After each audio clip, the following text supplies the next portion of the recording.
Peter Mansbridge and the National. What it takes to cover the news. The Journal with Barbara Frum, tonight on CBC Television. One man's crusade to clean up the Don Valley, tonight on Monitor.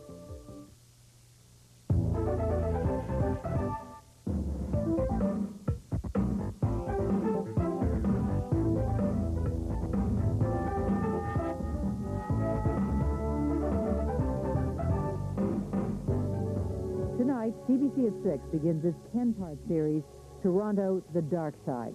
For the next 2 weeks, we'll take you into the bars, down the back streets. You'll see the upside of life. You'll also see the downside.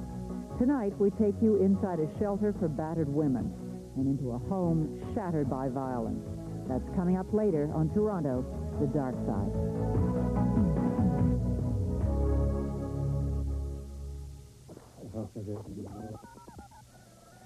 Ontario Hydro. They call.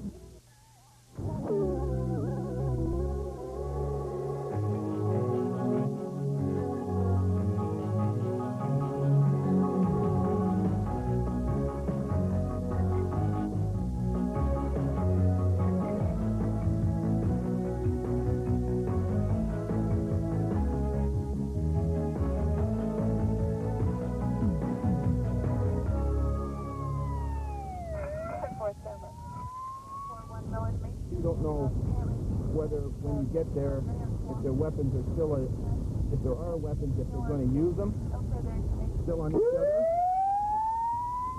or they're going to turn on you. Between him being suicidal and homicidal and abusive, both, I was very lucky to get through alive. Domestic violence is one of society's hidden crimes. We seldom hear about it unless someone is actually killed, yet it happens all the time, all over metropolitan Toronto. It happens in rich families and poor families. It happens in public housing, in comfortable suburbs. And it hurts everyone it touches, not just physically, but emotionally. Tonight, in the first of our reports on Toronto, The Dark Side, Kelly Crow and Ron Azawa spend the night with the people who try to stop the hurt. I had black and blue eyes, cut lips, I had slight concussion. My hair was pulled out in massive clumps. I was thrown downstairs. 619-2118. It's Friday night, and like all nights, the police radio is the barometer of family violence. That's the second domestic in 2 calls in a row domestic. That's a domestic assault at the other one, too. No further information as to weapons. And like all nights, it's a busy night for Constables Ken Harrison and Gwen Hewitt. What do we have here at this location, Ken? It's a domestic assault, and obviously it's probably a severe one because there's an ambulance responding to it. The husband is still on scene, and they're unsure of weapons. You don't know whether when you get there, if their weapons are still, if there are weapons, if they're going to use them still on each other, or they're going to turn on you. So you've got to be very careful. Sophie. Yeah, I guess all the kids are in bed. That's so cute. It's the start of a long Friday night for Michelle Bell. She's a counselor at a shelter for abused women, and tonight it's a full house. Good. How's it been the last 5 days? Very busy. She came in from Hamilton. She was living with her common-law, who's been abusive to her for the last couple of years. Mm-hmm. He's got kids from a previous marriage, and they've been abusive to his son, her son. He has children. He has children. And they're abusing her child. Mm-hmm. I nearly hyperventilated the first time I had a call. Every time the phone rings, you think, is this it? You know, have I got to go out? Tonight, Joan Harry is spending her Friday night by the phone, waiting for it to ring. She's a volunteer with the Salvation Army Victim Witness Assistance Program. When victims of violence need help or just someone to talk to, the police call in people like Joan. The first call is the worst, I think.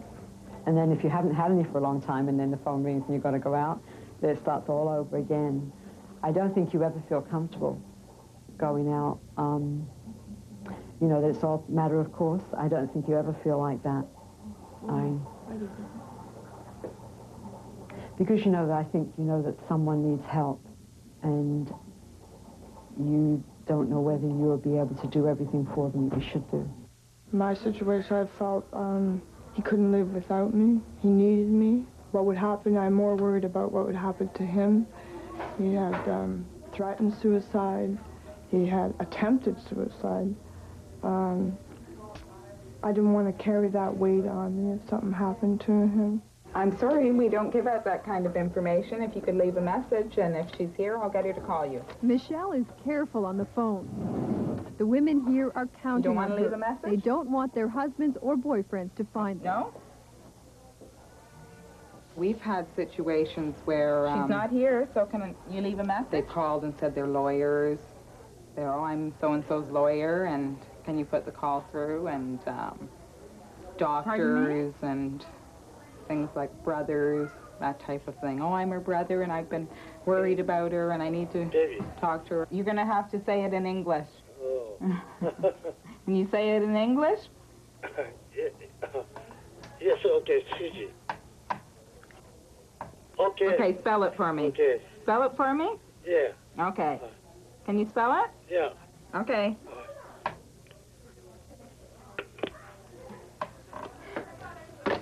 Who's that? Somebody trying to find him? Find his wife, yeah. Yeah. Does that happen a lot? Yeah, it does. He works good. Oh, does it? Oh, good. Oh, and I'm going to find out about that money for you. Michelle's job is to be a friend and to give these women what they need to leave the shelter and make it on their own. Would some food help? Oh, yeah. Okay. Of course food would help. All right, well, I'll get you some food.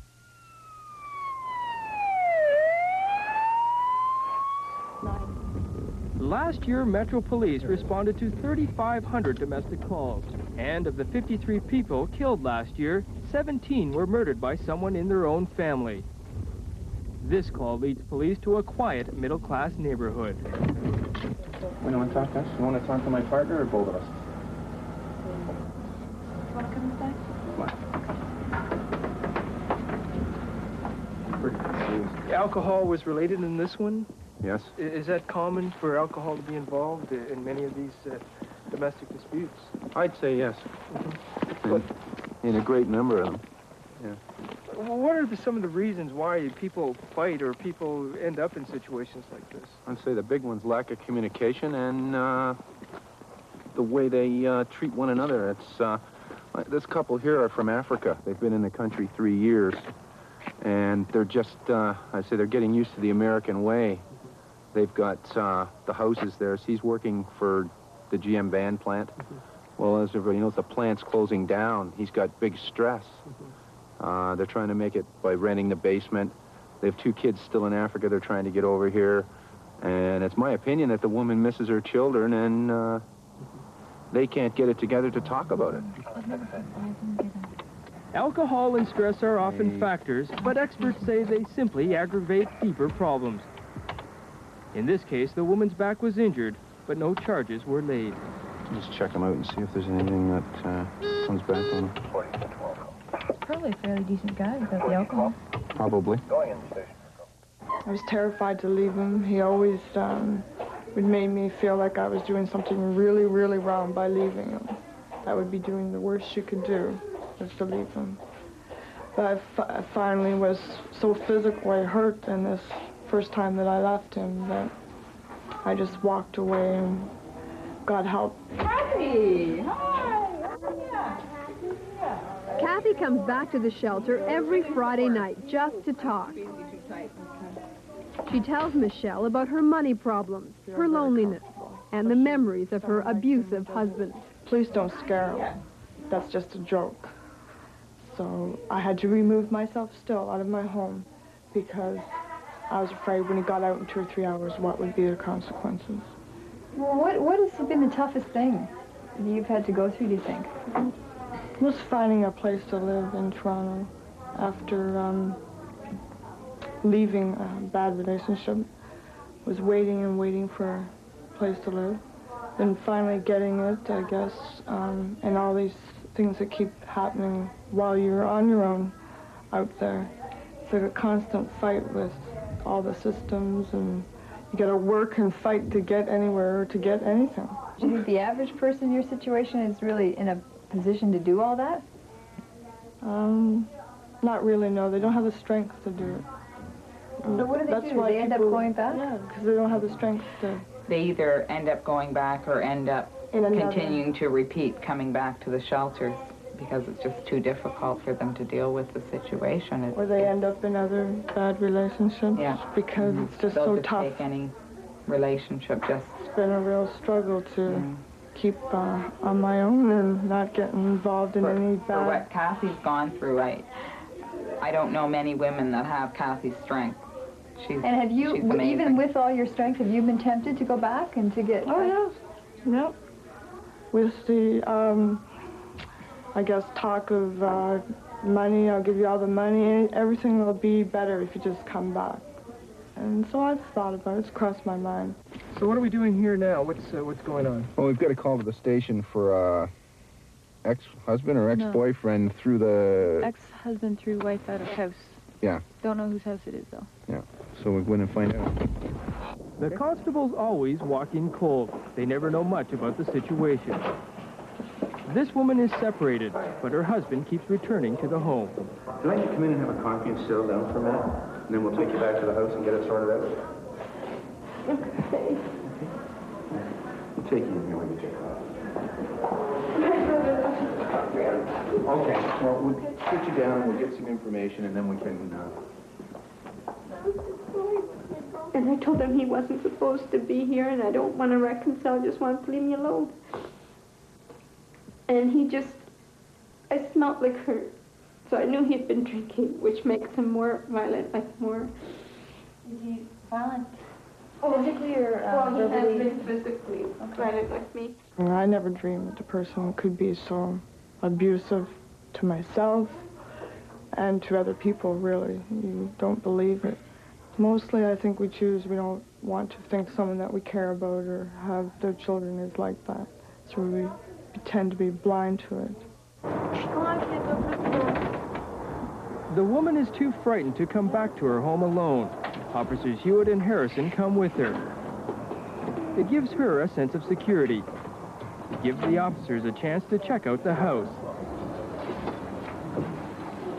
Where's Daddy, Rosie? Is that here? No? Rosie, where's Daddy? He left right after you did. Where did he go? I don't know. Fairly upsetting run-in with her ex-husband. Needs somebody to sit with. All right? Thank you. Bye-bye.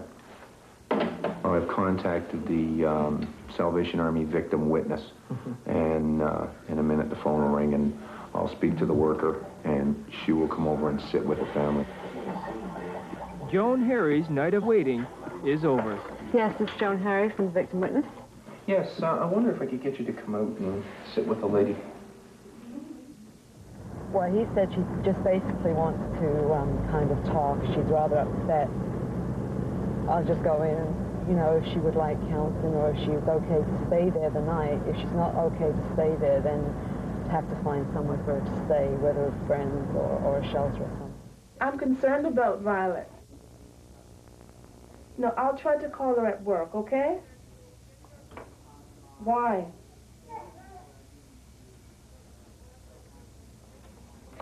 Is she not working there anymore?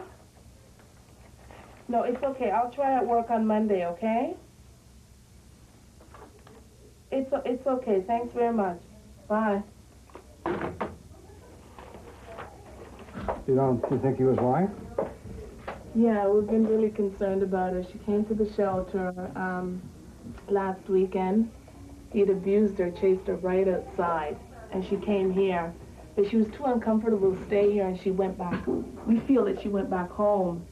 And right now he was very drunk, and he was very verbally abusive. And we haven't been able to get a, I've been calling her every night that I've been here, and I haven't been able to get a hold of her. Hi. Hi, how are you? I'm good. My name's John Harry. Ken Harris. Hi. Pleased to meet you. Basically what's happening. But you got friends. Way too early. Joan's a nice person. She's going to look after you. Thank you. Thank you very much. No problem. Okay. Thanks. Thank you. All right. Enjoy your day off. Goodbye. So, do you want to come sit down? Tonight's victims will soon be statistics. But numbers never tell the painful stories or the frontline work of the police.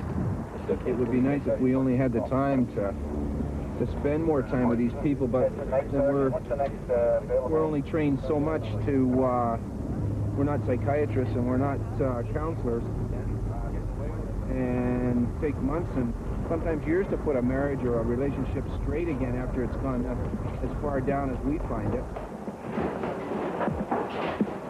Thank you. I don't think it'll stop, you know. But if you can just help someone, 1 out of a million is better than helping no one at all. It's been a long night, and everyone is safe. But as she ends her shift, Michelle remembers a woman she couldn't keep safe, a woman murdered by her husband.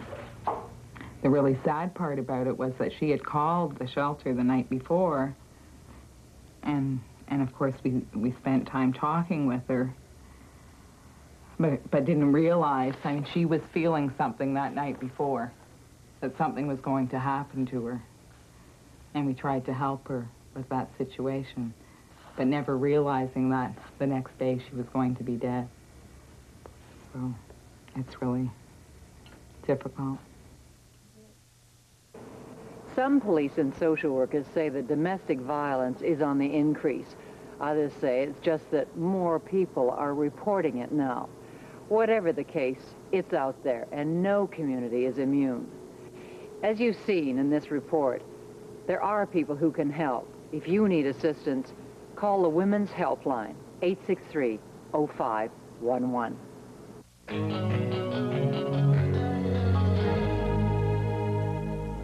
Tomorrow, Street after midnight. It's a different world. Hi, John. Brought you a cup of coffee. You stay alert. You have a 7th or 8th sense. More fun than a barrel of monkeys.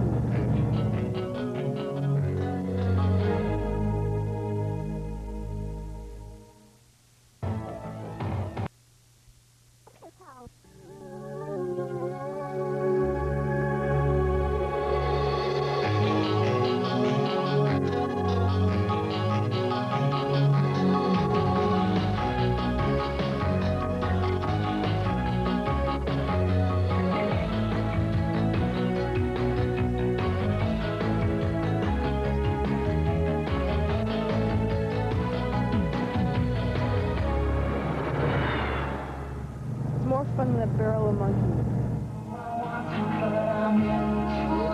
For a little fog overnight, but mainly sunshine for the day. Good to get up somewhere around. It's bright, it's brash, it's sleazy, it's often menacing. It's Yonge Street, possibly the most famous street in Canada. It starts at the Toronto waterfront, and it goes all the way to Northern Ontario. Tonight on Toronto, the Dark Side, we're going to show you a Yonge Street that most people have never seen. It's Yonge Street after midnight. And as Havard Gould, Deborah Lamb, and Hamlin Grange found out, after midnight, Yonge Street changes. Yonge Street, just before 2 in the morning. The Yonge Street bus is beginning its first run. There will be a bus every 15 minutes now until dawn, when the subway starts again. This can be a wild ride some nights. You never know who's going to get on, or, let's face it, what shape they're in. Some want to party some more, and others would like to fight. You never know what you're going to find until you actually do get on.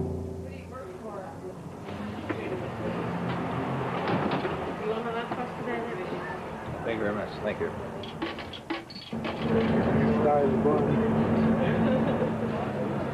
4 hours. You're right there. I couldn't drive tonight. I left my car downtown. What do you mean you couldn't drive? because we drank too much. So I left it there. You know the better way, TTC? That's why we took the TTC. For those people who are making careers, you have your hinges on a carabiner. What do you use this rigging equipment for? When you go up high so you don't fall down. And all the smoke started coming out. You can find everything here, from amateur opera critics to those who ride in a quieter world of their own. This is it. Little culture never hurt anybody. Yeah, that's it. The run from Front Street to Steeles takes 48 minutes. Time enough to meet someone new. Yeah, it's not made by the time guy. Brian McKee is one of the 6 drivers on Yonge Street tonight. He wouldn't trade this run for any other.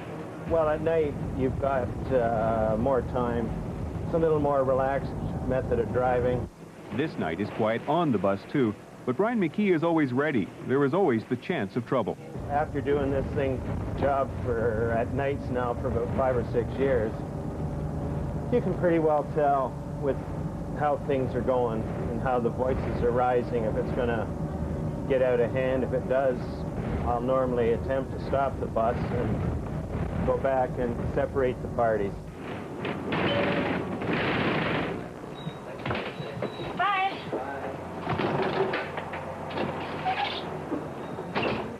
After the first couple of runs, the buses will be almost empty for the next few hours.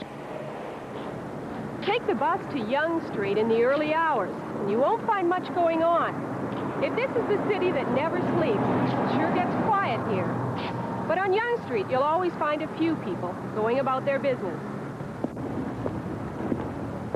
I'm the guy everybody loves to hate. And no wonder. While Toronto sleeps, Paul Roberts is on the hunt for illegally parked cars.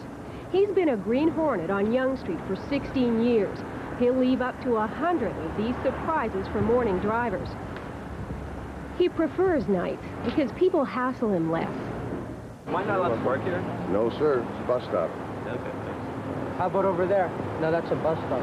Nowhere along here. Just go around the corner. I tagged a man the other day that was running around the streets, was in an absolute panic. And I didn't see his wife laying down in the back seat. She'd gone into labor. So I felt a little silly when I put the tag on the window and the lady was in the back seat screaming and told me what was going on, so I had the tag withdrawn.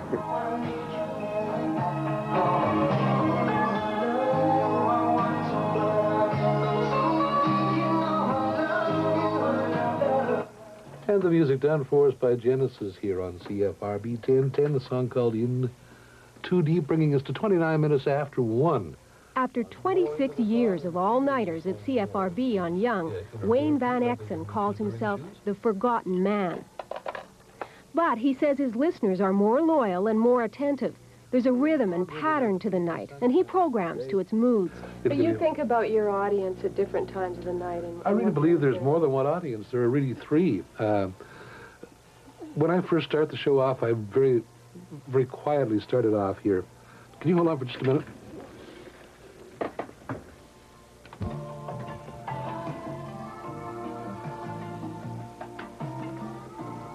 And the music done for us by Wham on CFRB 1010, leaving us just 10 minutes away from 2 o'clock on a Friday morning. You were saying that you think there are 3 different groups. For the first part of the program, I kind of play to the person who's trying to get to sleep. And later on, then, I try and give that all-night worker his daytime. Right now, we're going to turn to the very beautiful voice of Rita McNeil. The Yonge Street Strip puts on its own all-night show, but by 3 in the morning, it's deserted. But at the corner of Yonge and Eglinton, signs of life. Fran's all-night diner, a couple of donut shops. That's all that's open. This is where people come to end a long night or start a new day. What size coffee would you like? Large. Helen Gates is cheerful, but she works cruel hours. She holds down 2 jobs, works night and day. Why does she do it? It's a matter of necessity, I guess. I want to help my husband out, get started in his business, and I have to, you know, keep bills paid. Helen's son, Mark, a marble setter, works round the clock, too. As many hours a day as possible. As long as I can stand, I work. Today, for example? Today started at 5:45, and I'm still going throughout the course of the day. So that's how many hours? Quite a few. It adds up to 22 hours on the job.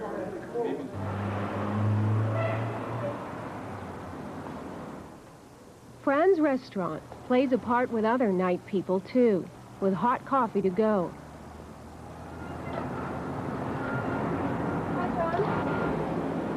John? Hi, John. Brought you a cup of coffee. John's a street person who calls this doorway on Yonge home. He likes this corner because people stop and talk with him. How are you tonight? Oh, not too bad, not too bad, not too bad. Here you go. God bless you. It's not very cold tonight. No, it's nice. I like that.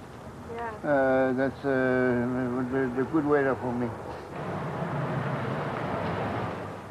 There's a dark side to the night shift on Yonge, and people like John Hartford accept that it goes with the territory. I don't worry too much out here. I've got a relatively quiet area, although 9 years ago, I did get beat up pretty bad.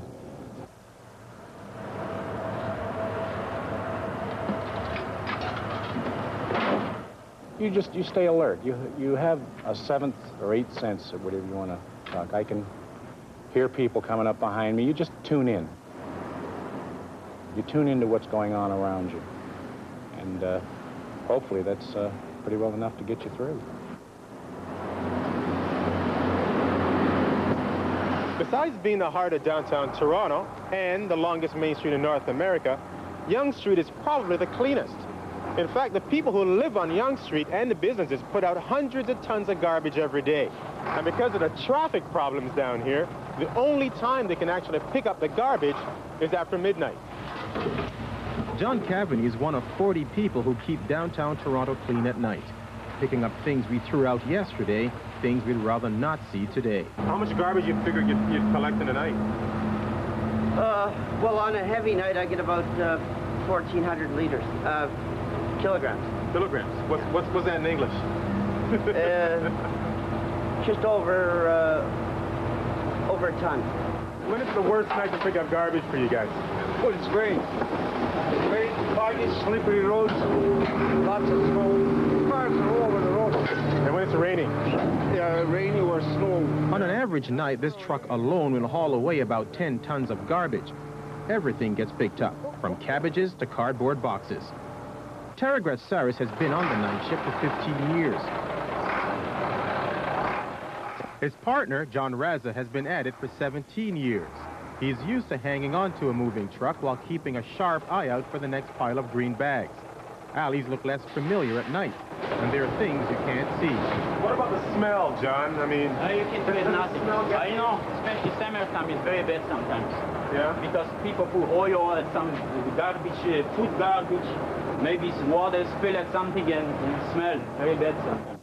Even at night there are obstacles, like the street people, who sleep in the doorways and alleys, or even among the garbage. We had 4 or 5 mattresses up on McGill Street. We thought it was the mattresses, so we tried to pick up the mattress. The guy get up. The first thing he says, "What time is this? I gotta go to work." And there's garbage below Yonge Street too, the subway system. They call this train the Tokyo Rose, one of 2 that travels the 30 kilometers of tracks and tunnels below the city. They work fast because the garbage is sometimes picked up while the regular late trains are still running. Do you like this job? Not particularly, but it's a job. Why do you do it? It's an opportunity. Working with CBC, there's opportunities to move, so you got to start somewhere. As far as they're concerned, the streets and subway are among the cleanest in North America. I don't want to offend the New York person, but it's very dirty compared with what we have in Toronto, you know. It's a beautiful city, and we try to keep it nice and clean. Thanks to you guys. Well, you're welcome. 5 in the morning, and the Yonge Street buses are starting their final runs. Now, they're busy once again. Good morning. How are you, Tony? Morning. How are you? By now, most of the night people have faded off into the darkness, and the day people have taken over the bus. Most of them on their way to work, even though half the city is still asleep. You like going to work early in the morning? It's so much fun. You should just do it just for the hell of it. Just get up in the morning just to see the people in the morning. I take the St. Clair streetcar to Young, and then the Young bus to Finch, and a bus across Finch to Birchmount, and the Birchmount up to Denison, a mile north of Steeles. Every day you're getting up while half the city is still another 40. Oh, it's okay. I don't mind. I get home early. Of course, Ron makes it a lot of fun coming down. Every night is different. You meet different people from different walks of life. From lawyers to secretaries, nurses. It's more fun than a barrel of monkeys.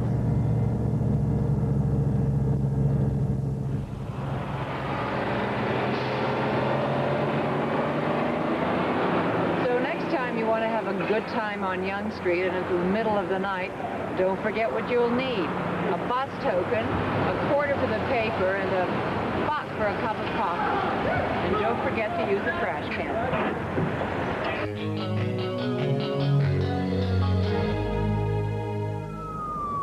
Tomorrow night on Toronto The Dark Side, Coming Down. Hospital emergency wards are the newest battleground in the cocaine war.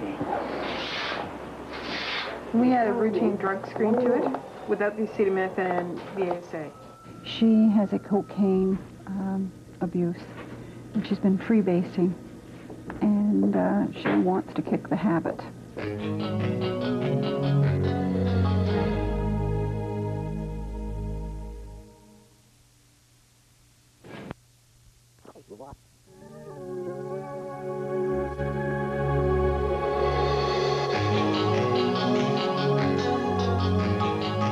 Every night, people who are strung out on drugs make their way to the emergency ward of Toronto Western Hospital.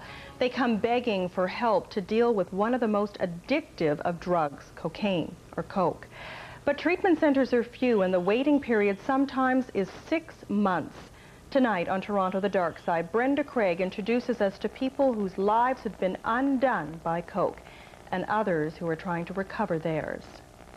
Jerry's going to give me a nice handful. You'll move. Yes. Like I say, a shot of cocaine to me is like an orgasm. And it's that euphoria that you get that, I don't know, maybe some people get it naturally, but I enjoyed it. I loved it. And I'd be lying if I said I still don't. Unless you've done it, you don't know what it feels like. But that, once you get that feeling, the bells ring. Oh my God, it's a lie. It's a big lie. Who had the hurt? Your partner. First, cocaine was the best time they ever had. Now it's the worst time. They're addicts who desperately want to get straightened out, but the treatment programs in Toronto are all full. So they're here, off the street. Beaver, stay home. Fighting temptation. Down, down, down. Down, down. It's the only place in Toronto for addicts to go when they're between the street and treatment. I had one club. We don't work on their heads whatsoever. We work on the heart. And we call this a healing home. And good things will happen. And sure, it's going to be painful. You know, no pain, no gain. It's hard to shake cocaine. It's even harder to do it alone. And one slip here, and they'll be back out on the street where they came from. You're on edge, and you're full of paranoia, your fear, everything when you go out on that street. All you have to do is go out on the street at night. I mean, you can go to any corner, especially downtown. I mean, you find people everywhere. There's people huddles in alleys and street corners and bus terminals. Cocaine, yeah, it's the best of these streets. Right on. You know about that? What? You know about cocaine? About cocaine? Yeah, I know about cocaine. What do you know about? All over, though. What? All over the street. All over the street? Yeah. How do you know? Because I know a lot of people. There are 90,000 cocaine and heroin addicts in Ontario. The same guys all the time out there, using, dealing, involved with it. Yeah, the faces become pretty familiar. What would it cost to keep a heroin addict going for a day? Oh, who knows? All depends on heroin. Sure, it could be up to hundreds of dollars a day. How about a crack addict? Same thing. The police have declared war on drugs in Toronto, but the demand is still there. And so is the supply. The urge can be overwhelming. You are insane because you're only chasing the drug. You don't care about nothing else. You don't know where to go, who to turn to. Because the friends that you're with are all doing the same thing as you. But then you wake up and it's all gone, and you look at yourself in the mirror and you go through the coming down. And then you end up broke, nowhere to go. And to get that high, cocaine addicts will tell you just how low they went. Buying illegal drugs like crack and cocaine and heroin is easy in Toronto, but getting off drugs is a lot harder, and so is finding available space in a drug treatment center. People in trouble with cocaine often end up in hospital emergency wards. The numbers have jumped in the last 18 months. The first night we were there, no one came. Then a few nights later, the hospital called us back. A little better. A little better? Yeah. Still feel like your heart's beating a little bit fast? No. She's 28. For the last 2 years, she's been smoking cocaine. She's lost her job because of it. She's out of control, and she knows it. I was smoking tonight, and I just thought, what am I doing with my life? And I couldn't stop crying. I was pretty depressed. And I tried to commit suicide over this before, and I didn't want it to happen again. We've seen a lot of increase in cocaine. This particular emergency department doesn't get see a lot of the crack. There are other ones in the vicinity that tend to see more crack than we do, but we tend to get a lot of cocaine abuse. In fact, Toronto Western's emergency ward gets as many as 10 cocaine-related cases every week. You see a lot of people with good backgrounds, with good jobs, who come in mainlining. Track marks where they don't want to take their beautiful gold cufflinks off because you'll see their tracks. It's hard to quit cocaine, even harder because she says her husband is a cocaine addict too. Freebasing, and he uses needles. Like, he's woken me up in the middle of the night saying to me, like when he knows that I want to quit doing it, saying, have a toke, have a toke. And I said, no, I'm trying to stop. And you see it and you do it. I think she's finally come to a point where she's saying, I can't do this anymore. The cocaine is doing me immense harm.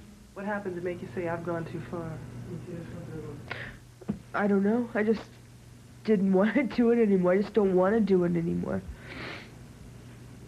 Takes up all your time, all your money, all your energy. Well, yeah, I've spent a lot of money. I owe a lot of money. And I have a 7-year-old son, so... This teenager doesn't have a cocaine problem, she's got a cocaine parent. I never had anything in my life. You don't want to end up like my mother on welfare. Yes. Spending all her fucking money on drugs. There was nothing wrong with her physically. She doesn't have cocaine in her system, but she's got cocaine in her family, and she's afraid. I wouldn't advise anybody to try it once. You do it once and you're addicted. That's what happened to me. I have friends who are in the same boat. Cocaine has cost her up to $700 a day. She's tried to quit a dozen times and can't. I see young people coming in here crying, quite desperate. They've decided tonight's the night they want to kick their habit, and tonight's the night that the addiction programs say, we'll come back in January, December, next month, whatever. The doctor wants her sent to a detox center. She can get the coke out of her system, then find treatment. That will get the coke out of her mind. It's the psychological hold that makes cocaine so hard to kick. I've been through a couple of detoxes before, and the reason I go to the detox was just to mainly dry out so my head would get clear again so I could figure out another scam for my next big binge or high, whatever. It's the unfortunate ones that get out of a detox and end up back on the street. They can't go to a halfway house. Well, you're back in that environment again. It's a vicious circle.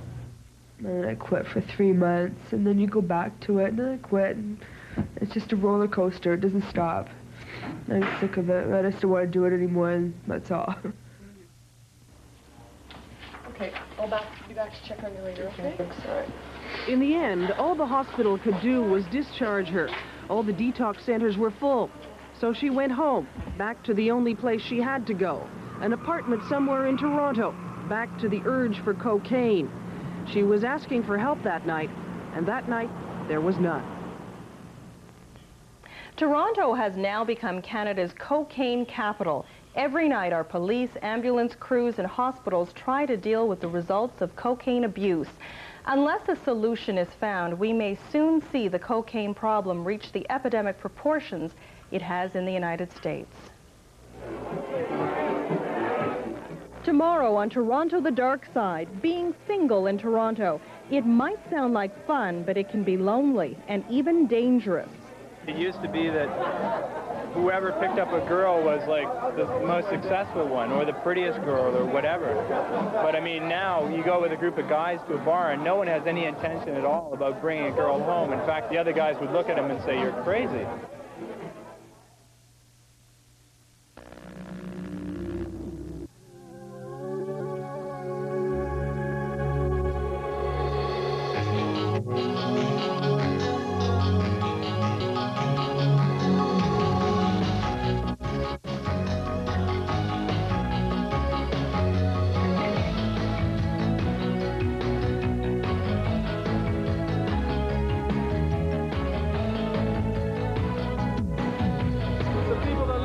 That come here and expect something, they come out with basically nothing, not even a conversation or a smile for that matter. They go home to a lonely house, and it's tough sometimes.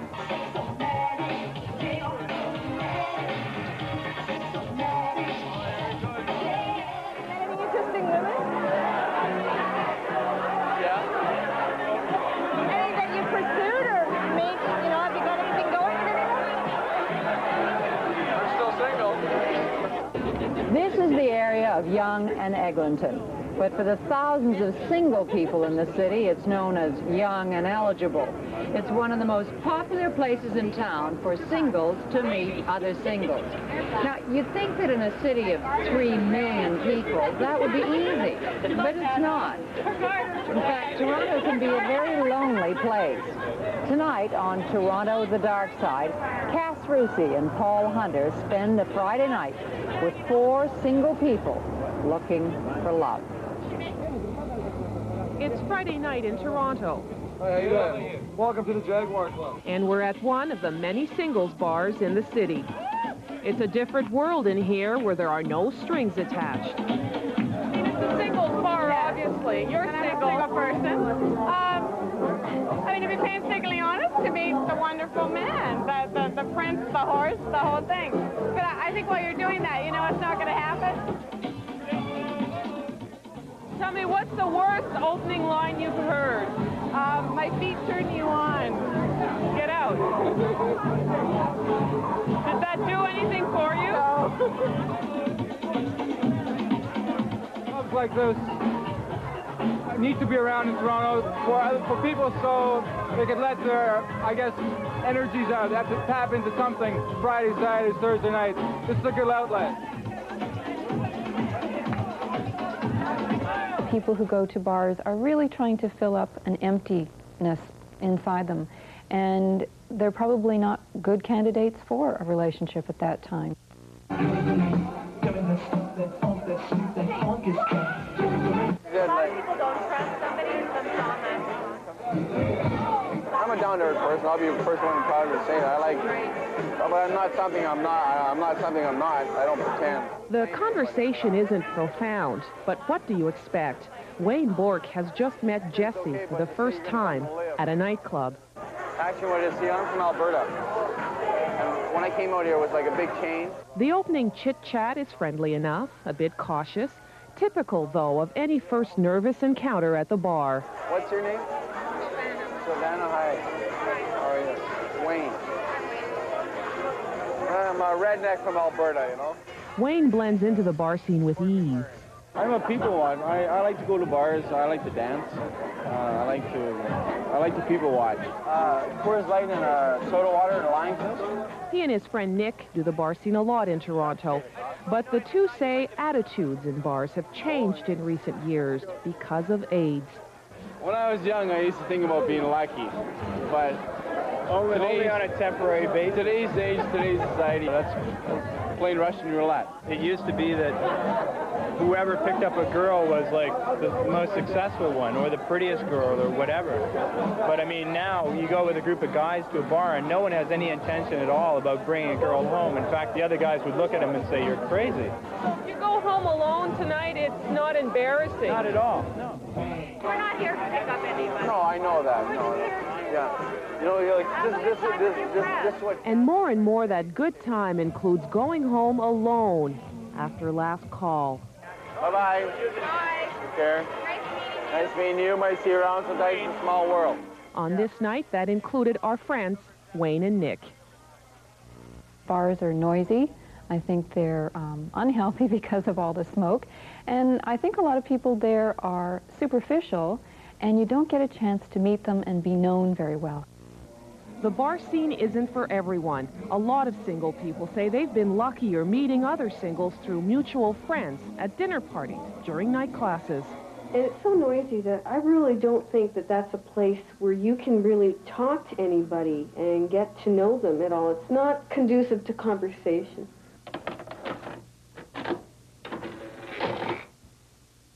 Julia Nachinsky did the bar scene in her 20s, just like most of her friends. Just like most other people her age. I don't mind staying in. I work 40-hour weeks, all week long, and frankly, Friday night is when I go to bed the earliest, because I'm booked. Now at 34, the Toronto civil servant says a bar is the last place she'd ever want to meet someone. She's not alone. Once you're over 30, most people are already married, or they are divorced, or they're getting into a second marriage. So there is a smaller pool of people to choose from. I think if you're looking for a mate, you have to put as much effort into it as you would if you were looking for a job. It can be a full-time occupation. Julia's not big on dating. I'll find him, she says, when I'm not looking. Everybody wants to meet somebody, but they don't want people to know that they are looking. Classified ads are also a viable way of meeting people, simply because you get the opportunity to say something about yourself, and you get an opportunity, in as many words as you wish, to write about what you're looking for.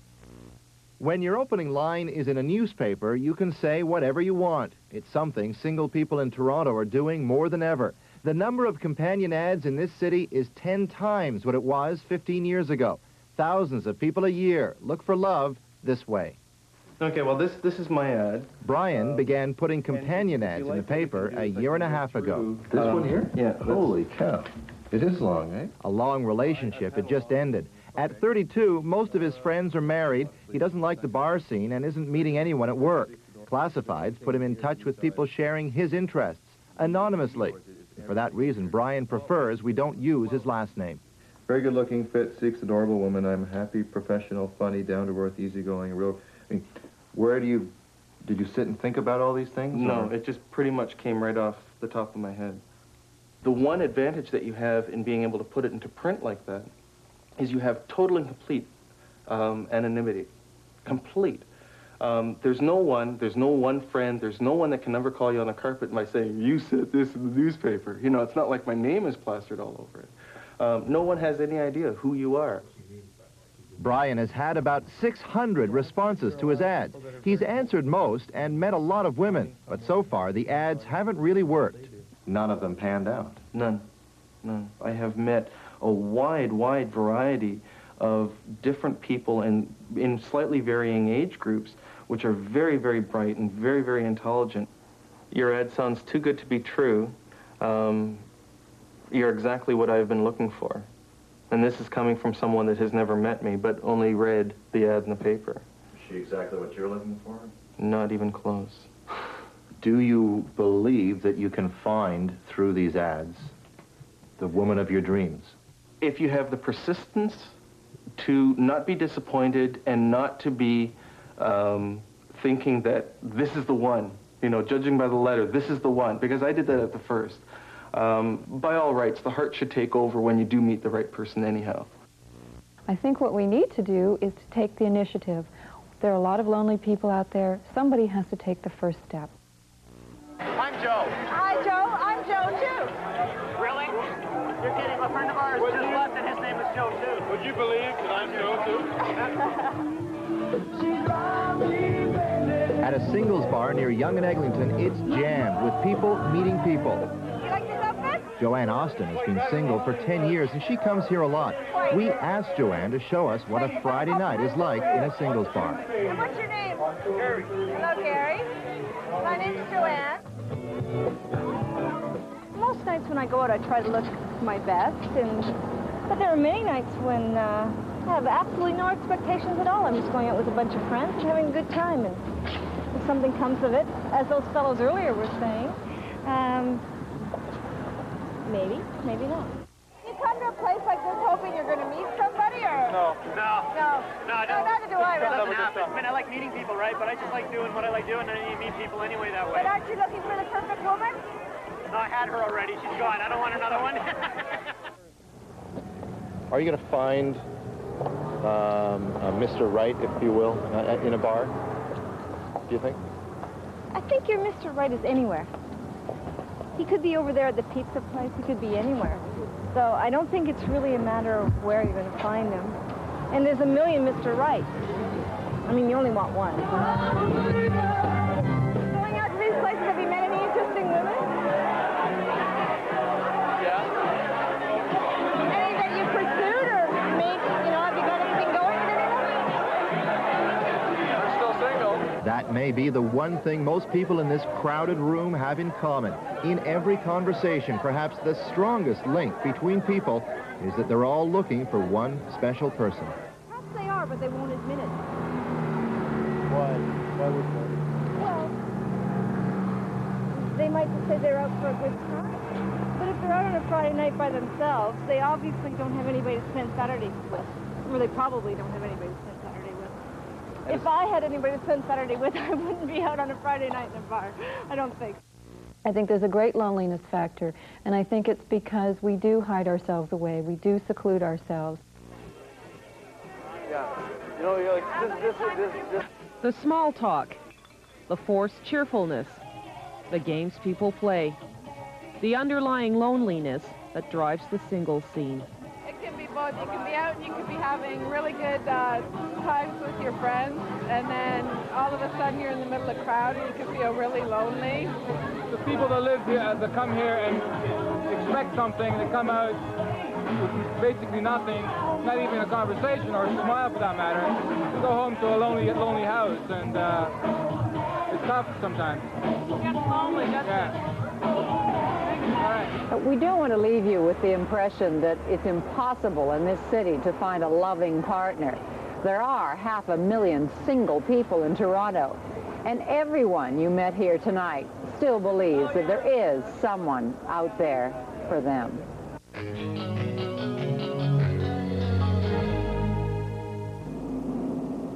Tomorrow on Toronto, The Dark Side, the midnight shift.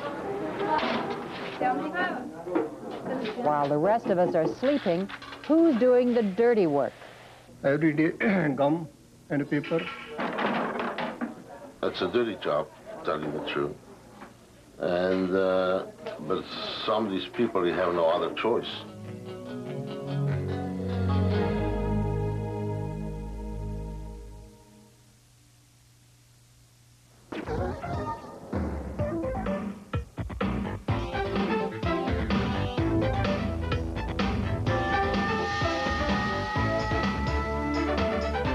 Ontario's giant airport, and they leave behind mountains of garbage and other debris. The task of cleaning up that mess falls to the night shift. 100 men and women work that shift, And it's their job to get Terminal 2 back in business before the charter flights arrive at dawn. Patricia Chu spent a night with those people. A microwaved cup of coffee. Hajina, you gonna come down? A fast pass with a hairdryer. Hajina, make it fast. You gonna try? And into the night. While other couples are settling in, Frank and Regina Gomez are setting out for the midnight shift. You know something? I'm tired of working 6 days a week. Only you? Don't tell me that, okay? By the end of the day, I'll be dead. All that I think is sleep. There's never enough sleep for the night crew at Pearson International.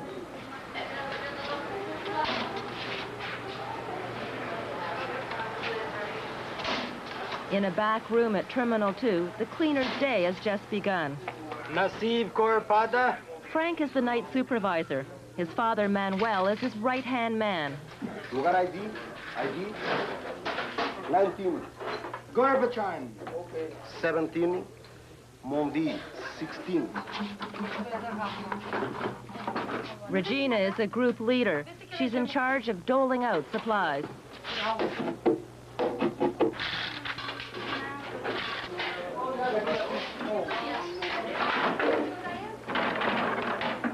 It's a dirty job, telling the truth. And, but some of these people, they have no other choice just to work in that kind of the job because he's not well educated, don't speak English. But new immigrants are what cleaning companies want. Why do cleaning companies prefer having one ethnic group in, say, in a given building? The biggest reason for that is because they take pride in their work. Going back in time, you know, it started with the Italians, and then as the parents got older and their children got educated, and so they moved out, then the Portuguese came in, and they all took pride in their work. We're in a labor crisis. It's very, very difficult to get people at this point. Bye. Bye. Word of mouth is our biggest employer. So if the father has a son and an uncle and a friend, et cetera, it just brings more people into the company. Just make sure you don't plug it on the low voltage and then you blow the fuse down there.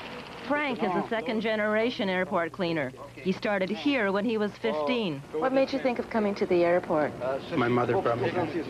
I started here, and I started doing vacuuming, escalators, you know, jobs like that. And it's been how many years now? 11 years. To tell you the truth, the time went fast. Regina's beat for the past 2 years has been cleaning the VIP lounge. When you're cleaning for too long, you get sick of it. So it's the same every day. You have to do the same things. So, well. What don't you like about this job? Night shift. What do you think about all during the night when you're cleaning all by yourself? I think about a lot of things. My mother, my family. What am I gonna do when the day in the morning comes? Do you miss Brazil a lot? A lot. What was your life like there? It was nice, but it was no money. For everyone here, there was a trade-off. Edward Francis gave up his craft to come be with his children. Let me tell you something. I'm a builder. I'm not a cleaner.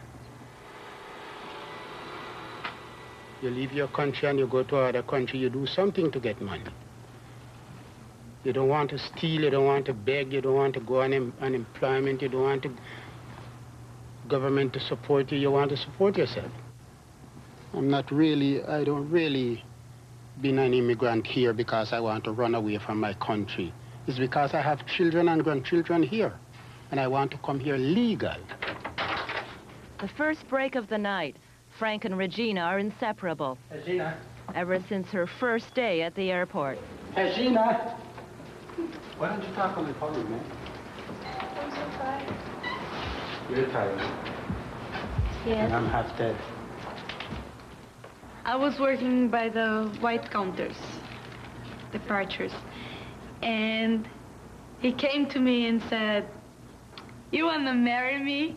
And I said, "What? You're kidding, aren't you?" "No, I'm serious." Didn't you say? Yes, I did. So now you continue. Well, it was very simple. We didn't need any employees at that time, okay? And I was going to send them to Terminal 1.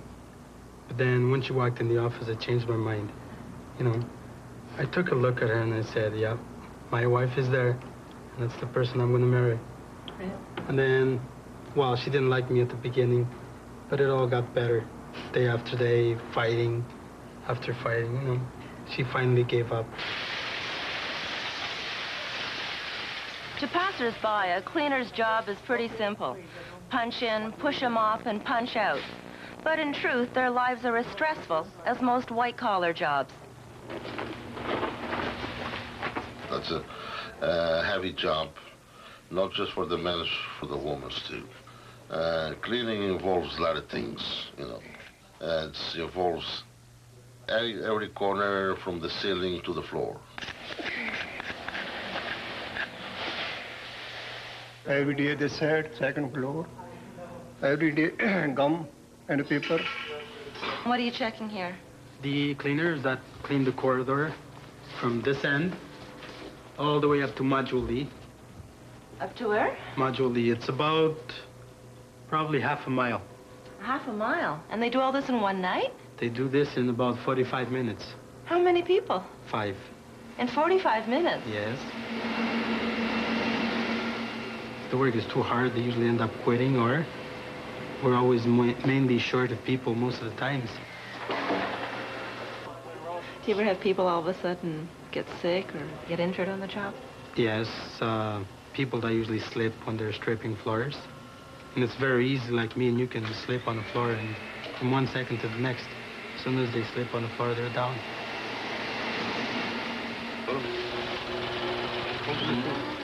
Half of Frank's job is preventing machine breakdowns. Breakdowns mean work left undone, and that could cost the company a fine from the government inspector in the morning.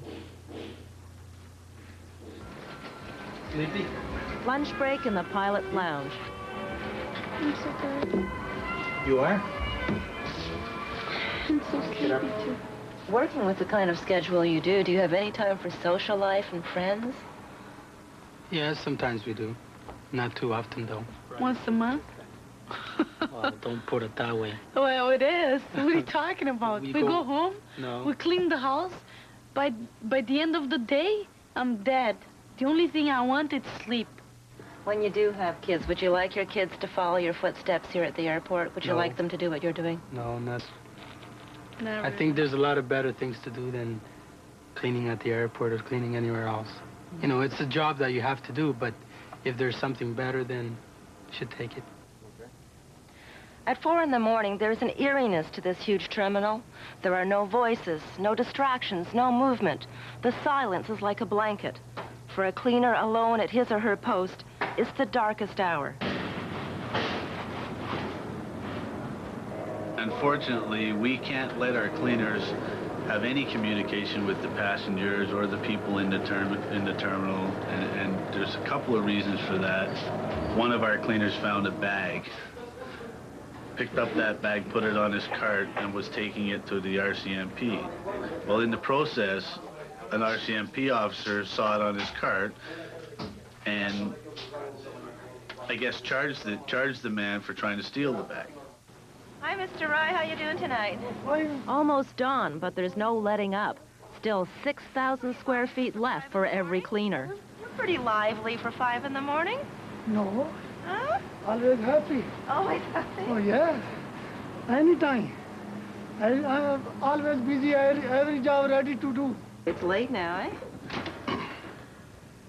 For the days when past 6 in the morning, go. Yeah, 1 more hour you can go home. Exacto. Yeah. You tired?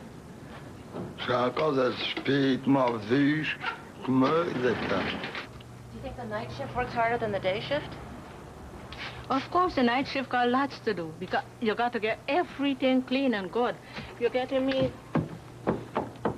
You got all the work is there on us, the night people. The day people, they just get the bits and pieces and then they goes. Morning has finally arrived. Their faces are etched with fatigue. But today is payday. The average take-home isn't much more than minimum wage, but it's worth the wait.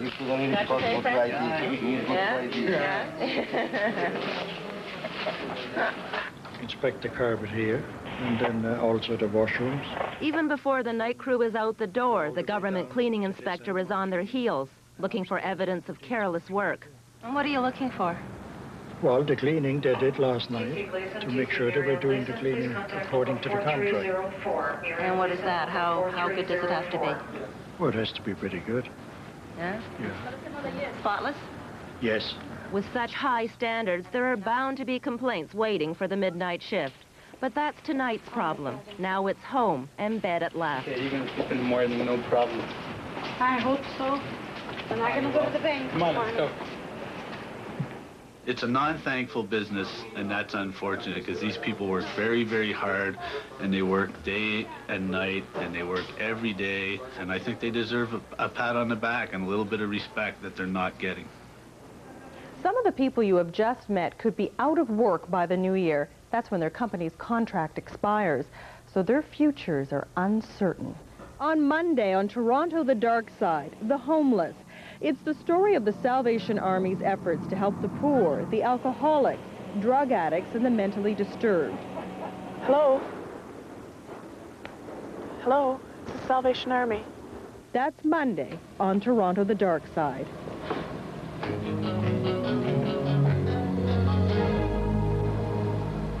The Bruins and Capitals up next in sports on CBC at 11. The Fish Family.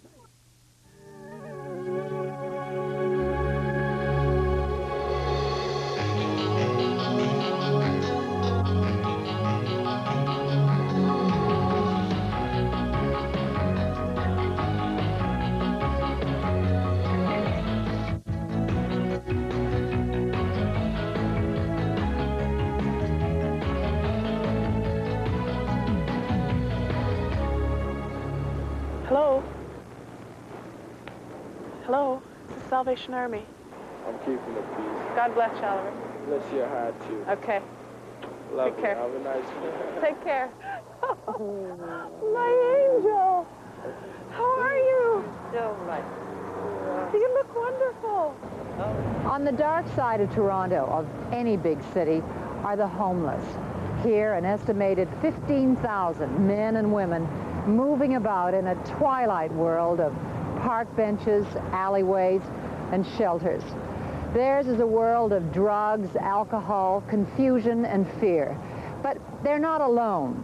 A number of organizations in Toronto try to ease their pain, among them the Salvation Army. I spent a Friday night with the Sally Ann as it tried to make life just a little bit better for the thousands of people here who have no home. The uniform has an amazing effect. For 100 years, the Salvation Army has been helping the homeless in Toronto, serving on what it calls the front line. On foot patrol, Officer Cadet Sandra Ryan spots a human form beneath a tattered sleeping bag Hello? in the grounds of a church downtown. Hello? It's the Salvation Army. Hi. Are you okay in there? Yes. You're okay? Yes, Okay. Just wanted to make sure. I'll let you go back to sleep. Sorry to disturb you. Can you do anything for him? No. He's in a warm sleeping bag. He's in a warm sleeping bag. Yeah, I offered him food and meal, and he's quite content. Protect it from the attacks of Satan, Lord. The Sally Ann Father, in thy dispenses name we bind old-fashioned Satan. Christian charity, starting with a prayer before its soldiers go marching as to war.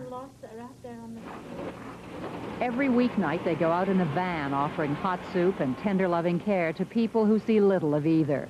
People like Maria, who lives by the roaring hot air vent of the downtown Y. Maria has a history of mental illness and 2 children she can't care for. You see them at all, Maria? I haven't seen my kids for a bit. Like, I haven't seen my daughter for like maybe around, you know, what was it, 6 months or something. I miss seeing them a great deal. Like, they mean a lot to me when I'm gone. The Army serves up to 100 people a night out of this van, providing food, warm clothes, and counseling to street people who seem to come out of nowhere. As the winter closes in, most say they don't know where they'd be without the Sally Ann. Society, or I don't know, I'm trying to say, look, we're out on the street. We're just as important as you are. Recognize us for who we are. And do something. Let the government do. He's got to do more. He's not doing enough. You know what I mean? He's got to do more for people that are on the street. On Friday nights, the Army patrols those streets on foot, looking for lost souls. I'm probably wanted by somebody else, but not by the officers. Okay. I'm keeping the peace. God bless you, Oliver. Bless your heart, too. Okay. Love Take care. you. Have a nice day. Take care. Bye-bye. You make a point of remembering their names, I notice. Yes. That's very important. Yeah. Because then they have an identity. Because they're people. And they're people that are often forgotten. And if they do have contact with people, it's often where they've received a number or they're a form, and they're being serviced. And they're not being loved, and people don't need servicing. They need love. How's the week been? Have you been sleeping out? Yeah, you're cold. Let me get you some coffee. Let me get you some food. The Sally Ann also runs a friendship center, open every evening from Monday to Friday, where anyone, drug addicts, alcoholics, indigents, runaways, the mentally ill, can come in from the cold, no strings attached. Where do you sleep? Where do I sleep? Well, I've hit the Salvation Army, I've hit the Seton House, and I've hit the streets. So I know what it's about. Once a week, the Army bathes the people's feet in a classic Christian act of brotherly love. Some of the homeless here are very young, some still infatuated with life on the street. It can be fun, it can be miserable. All depends who your friends are. Great, you can do anything you want. You can do anything you want? Yeah, a party. My angel! How are you? So much. You look wonderful. How are you? She was at the Eaton Center. She was a bag lady. And she wore an old green coat that was tied tightly around her head. And she looks wonderful now. In some cases, the Sally Ann can turn people's lives around. Sandra Ryan was able to help this woman find a room of her own, which made all the difference. But many of the city's homeless have been wandering the streets for years. Many are so mentally unstable that they know just enough to find their way to a hostel for the night, and not much more. What was your last permanent address? Permanent address? I haven't had one for a while. That's been, Since when? You remember? the last permanent. Okay, if you don't remember, it's okay. You got your shoes on? Yes, ma'am. The Army estimates that nearly half the women it sees here at the Evangeline Women's Shelter have psychiatric problems. Others are on the run from violent husbands or fighting an addiction to drugs or alcohol. And how old are your children? 13, 4, and 6. Did you see them? No, not at the moment. I will be soon, though. I'm going through this program, and then I have charges I have to handle yet, so... So they're with Children's Aid Society, are they? Yeah, 2 of them are. My oldest one's with his dad, and his dad's an alcoholic, so... I don't know how You can't see your kids at all? No. Major Joan Pierce says the hostel has become a kind of outpatient clinic for all kinds of serious disorders, for which she has no qualified staff. No, we don't. We're doing the best we can with who we have, and they're doing their best. But we need more help. We really do, because these people are in desperate need. So desperate that drug addicts like this woman, a mother of 3, has to go across the border to Buffalo for treatment because of the strain on treatment centers here. It's paid for by the Ontario government and costs $3,500 a week. And from what I hear, a lot of the ones in Toronto are long waiting lists. And I'd rather get it done fast and get my kids back. This is your duty to look after them. Well, we are our brother's keeper. And where would they be? Under what bridge, or what alley, or what stairwell would they be in tonight if they weren't here? But many of the city's homeless are destined for yet another night in an alley or a stairwell. The Army's Friendship Center has to turn people out before midnight each evening. Some of them, if they're drunk enough, are taken to a detoxification center, such as the Addiction Research Foundation. They can stay overnight, long enough to dry out. Others spend the night under a bridge. That's where the Salvation Army goes for its final patrol of the night, looking for lost souls, picking through the bags of rubbish to see if a human being is underneath. Hey, you're the guy from the bus shelter last week. How are you doing? All right. You doing okay? I'm alive. You're alive. The homeless here are often drunk, like this man. Sandra Ryan talks to him without fear, tries to get him to go to a detox center, throws him a lifeline. Medicine? Yeah. No, yeah, medicine for me. Yeah. Sometimes the lifeline is taken, sometimes it isn't. Hiya, my name's Hillary.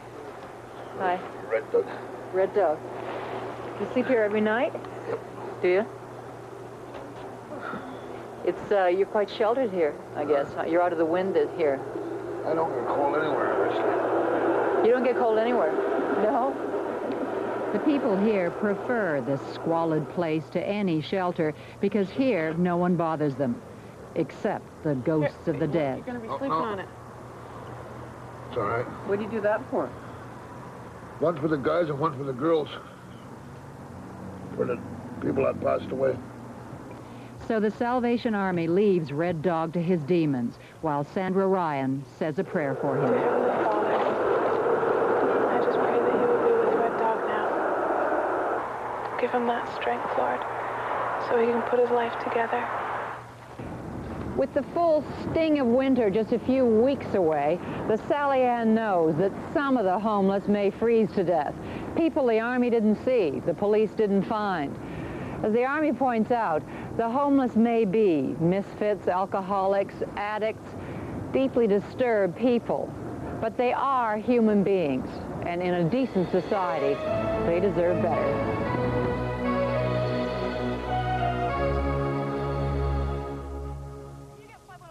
Tomorrow on Toronto the Dark Side, 911. Emergency. Yeah, I need the cops. Please hurry up. Help! Meet the men and women who can make the difference when you need help. 911, not just a number, but a lifeline. Tomorrow on The Dark Side.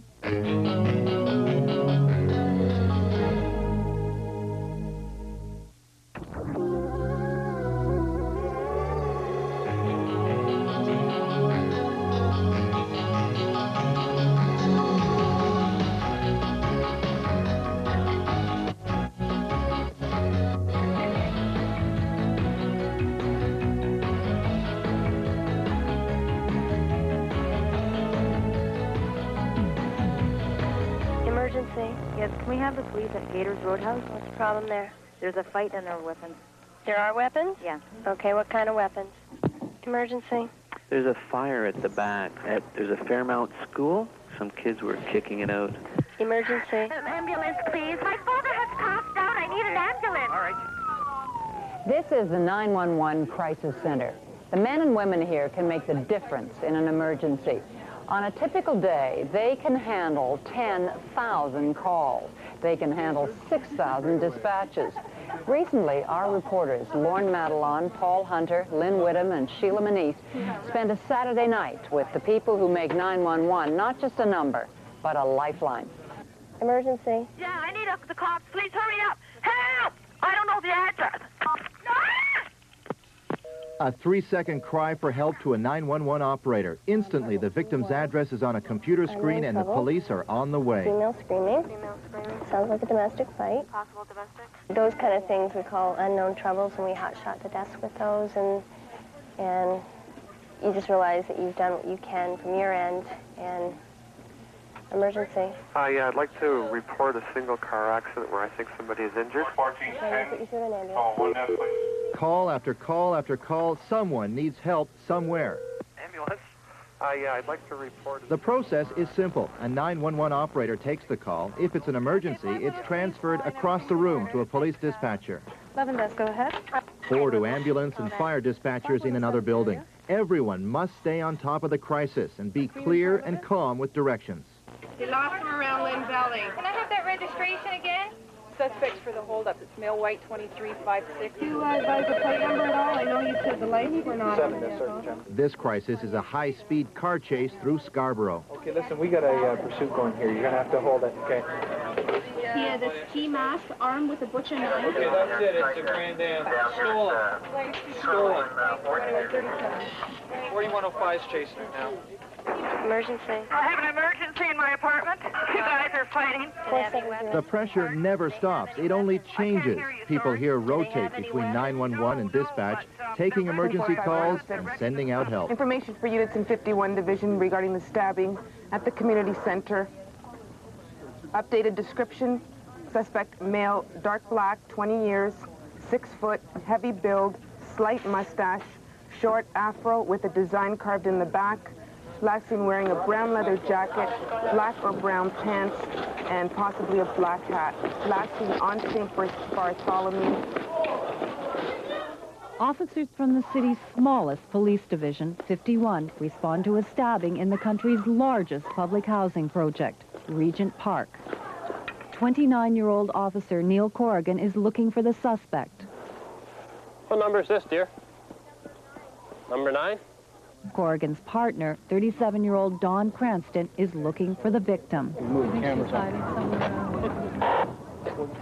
She's around here. We don't have a description of the suspect because of the confusion. Moments later, they find her.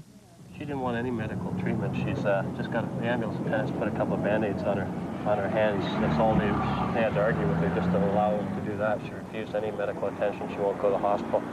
She doesn't want to cooperate with the police over it or anything. This doesn't surprise Corrigan, an officer of just 2 years, nor Cranston, a 14-year veteran. Their job is full of surprises, and then it's not. Often they're busy, sometimes not. It's exciting. You don't know what you're going to get involved in when you come to work. The adrenaline gets going when you get certain calls. You can go out and help people. It sounds corny and that, but really I think most police officers are here because they enjoy helping people. Tonight, the calls or hotshots come one after another. No time for lunch nor coffee. Corrigan and Cranston arrive back up at this Jarvis Street apartment. The officers on scene say the victim has been robbed and smashed in the face with an iron. He's a homosexual, and there's ambulance crew taking care of him. They got all their sterile stuff on. A couple of his previous partners apparently had AIDS, so they're not, there's blood all over the place on the walls and everything else. And people come up here and they drink in here, and then they beat him up and rob him, and away they go. And not too selective with his partners, that's his problem. Calls like this worry Corrigan and Cranston. The threat of AIDS gives new meaning to the use of deadly force. Once you've established that he does have AIDS, you don't want to have anything to do with it. It's a subtle danger? It's a very subtle danger. Car 5111 moves on to Shooter Street. It's a report of a break-in. We don't know what we're going to find, or so... I'm going to stand at the front door while they go in through the back. While they go in through the back, everybody will come running out through the front, no doubt.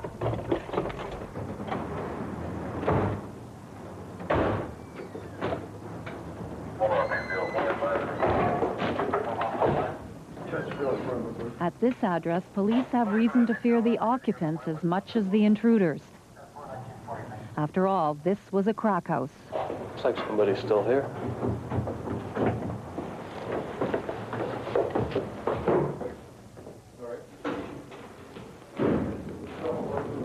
Nice smell, eh? Nobody's home right now, though. It's got blood on the end of it. Those are very dangerous.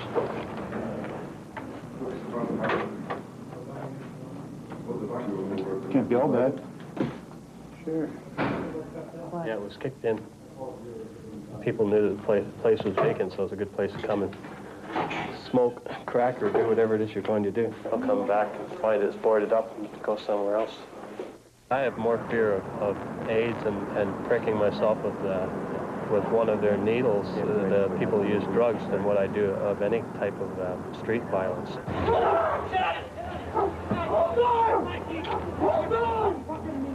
Okay, I'm relaxed. Nothing. You're not relaxed. Okay, hey, listen. You're not relaxed. Okay, calm down. A fight broke out between he and a friend of mine, and I was trying to fucking stop it. All right. And he started coming down on me, and he pissed me off, and now I want to kill him. A 10-hour shift is ending with a dance card full of stabbings, assaults, and brawls. And tomorrow night, it starts all over again. Emergency? Yes, sir. I lost my purse. I don't know if it's the right number to no, call. it's not. Number is 324-2222. Just a second. Calling 911 for the wrong reason is the biggest frustration for emergency operators. Yes, sir. You want to go home? Mm-hmm. And why can't you? Okay, then you can call a non-emergency number. It's 324. Stolen bicycles, lost dogs, non-emergencies that waste time, while real emergencies are on hold. They see that 911 catch-all number and don't think to stop and, is this really emergency, is this not? Or I guess when we deal with it all the time, for us, an emergency is a life-threatening emergency. And for other people, if we get kind of callous that what may be emergency to them isn't really one. Emergency. Yes, do you have a number for the police, please? 324. Just a sec. 324. 2222. Is that for any police? Yep. Yes, it is. Okay, thank you. All right. Prime example. Yeah, you get it all the time. Only 1 in 5 calls to 911 are true emergencies. Sometimes even real ones start off sounding like non-emergencies. And it's funny because, people usually say I've been robbed because they take it from American TV. I've been robbed. Well, what do you mean by being robbed? Well, someone broke into my car or my house. Well, this guy says, well, someone just shoved a sawed-off shotgun in my face. You've been robbed. No one here wants armed robberies to outnumber the false alarms, but they say it would help if the false calls could be reduced, if people thought twice before calling 911. Emergency. Hi, I have a fire in my oven. I don't know if I can get it out. The door's closed. What borough are you in? You in Toronto? In Beaches. Rescue 1 Saturday night. False alarms part and parcel of their routine. The fire department answered 3,500 false alarms last year. On this night, we make 9 runs. 3 turn out to be false alarms. In the case of a detector activated, it's not necessarily malicious. It can be just a malfunction in the system. How often does that happen? A few times a night, 2 or 3 times a night. Could be more, could be less. The squad handles another false alarm the way they handle a lot of things on the streets, with humor. Downtown, they arrive on the scene. The all-clear sign is given quickly. We've been cleared. We've been cleared. And the driver of another fire truck gives Rescue 1 a line on his microphone. Don't bother. Go back to the truck. Don't bother. We don't want to see you guys anymore tonight. Go back to the truck. We refer to a brother to any of the 1,200 Toronto firefighters. It's a job, but you wouldn't do it if you didn't enjoy it. Tom Heron is the driver. Sean O'Hearn on the left and Yuri Ratniks on the right ride tandem in the cab. Between them, 40 years of experience. On the way back to the station, the men talk about Job 1 when they arrive on the scene of a fire. Preservation of life, number 1. Always find the victims or help the people immediately. And then it's preservation of property. We're back at home base. Station 5 at Front and Princess. I guess you guys can get anybody out of anywhere. That's the idea. That's the idea. That's what the tools are for. It's downtime at the station. Sean is showing us his rescue tools. Upstairs, downtime means the men can relax. In this case, watching a documentary on fighting fires. How much do you think the work breaks down between, say, you know... There's the dispatch. Okay, let's go.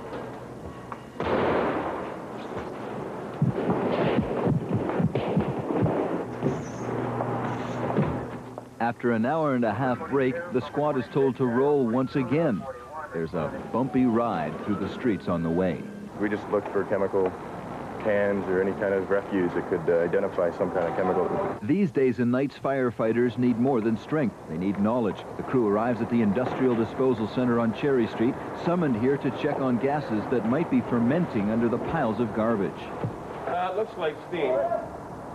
It's a compactor place, and we get all kinds of restaurant materials and stuff here that could be mistaken for smoke. But when we pulled in, it was going right up to the roof, and it appeared that we had a good fire going. It sure did when we got here, yeah. The night shift lasts 14 hours. As the men are wrapping up here on Cherry Street, putting their hoses away, the radio comes alive. They've been called again, called to Regent Park this time. And on the way to Regent Park, they talk about images that stay with them. Yuri was coming in through the front door at the time, and I came up through the window. And found the baby in the crib. I guess at the time, the worst of it was the fact that my little girl was about the same age as the little girl that was in the crib. It's right here. The squad is at Regent Park within minutes. The men are called upstairs, where they find smoke in a small room. To find the source of the smoke, the crew begins chopping away at the wiring inside the kitchen wall. Is that fellow out there that lives here? After chopping away, the firefighters find what they're looking for, the heat source. This is what's left of a can opener after it exploded. So this fire was accidental. The door is closed on this incident, but the night isn't over. The squad is called off to the Sheraton Hotel. They searched both the 2nd and 26th floors, and what they're going to do now, that's the reset signal. The reset for the alarm? Yeah. 10 hours into the shift, and the squad's on another false alarm, but they're ready when the real thing comes in. Emergency. Yes, can I have an ambulance, please? Can you get 5103 on the miter? Okay, information for all units at Queen and Parliament. We just got another call. Apparently we've got a report of a person with a gun and a stabbing. Do you know who assaulted you? All right. 5310, 10-4. Eglinton Subway, I believe it's the center platform. Male white, blonde hair, army fatigues with a large knife. It is a job that can take its toll on those who do it. This is actually a slow night at 911 and dispatch. The pressure gets much worse. Or if you get a shooting in general, especially if PC's been injured, a lot of the times you feel your responsibility, like, did I hear them right? Or if a 1033, which is an officer who needs assistance, comes and you can't hear where they are because of whatever, that's very hard on a person. Unit calling? The turnover in here is phenomenal, just phenomenal. We average about 40 people a year. Everyone here deals with pressure their own way. Most say they simply try to get used to it, just do their job. You don't think about anything that's else around you, or you just do it. You find that if you think about it, you get nervous. But nerves are tested all the time. Is there any unit on scene at Queen and Parliament call radio? Where the hell are they? Tested just as they are at the other end of the telephone. Okay, listen to me carefully. Yes? We have an ambulance started. It's coming. Huh? The ambulance is coming now. Have a male with a dislocated shoulder. Conscious breathing okay, no bleeding. That's 10-4. Saturday night, Bloor Street. Roberta Scott and Dan Hunter start the night shift. We're right here. If you can just pull right in here. Hello. Hi, you called for an ambulance? Is the right door here? Roberta has been an ambulance attendant for 3 years. Dan's a rookie. How's that? Okay, just relax yourself there for a minute, all right? Okay, you want to tell me what happened? They're the frontline medical workers, and the front line these days is dangerous. What's the matter? Like, what's this? How come you fell down the stairs? You were drunk? Yeah. All righty. The patient is an alcoholic. His room dirty, shabby, a flophouse. Nice and easy, Dan. The man doesn't know how he dislocated his shoulder. Roberta? Yeah. Is that just sort of a standard routine call, or how would you characterize one? That's a standard routine call, yeah. I noticed you put the gloves on. How come? Well, he had the marks like a bug was biting him little.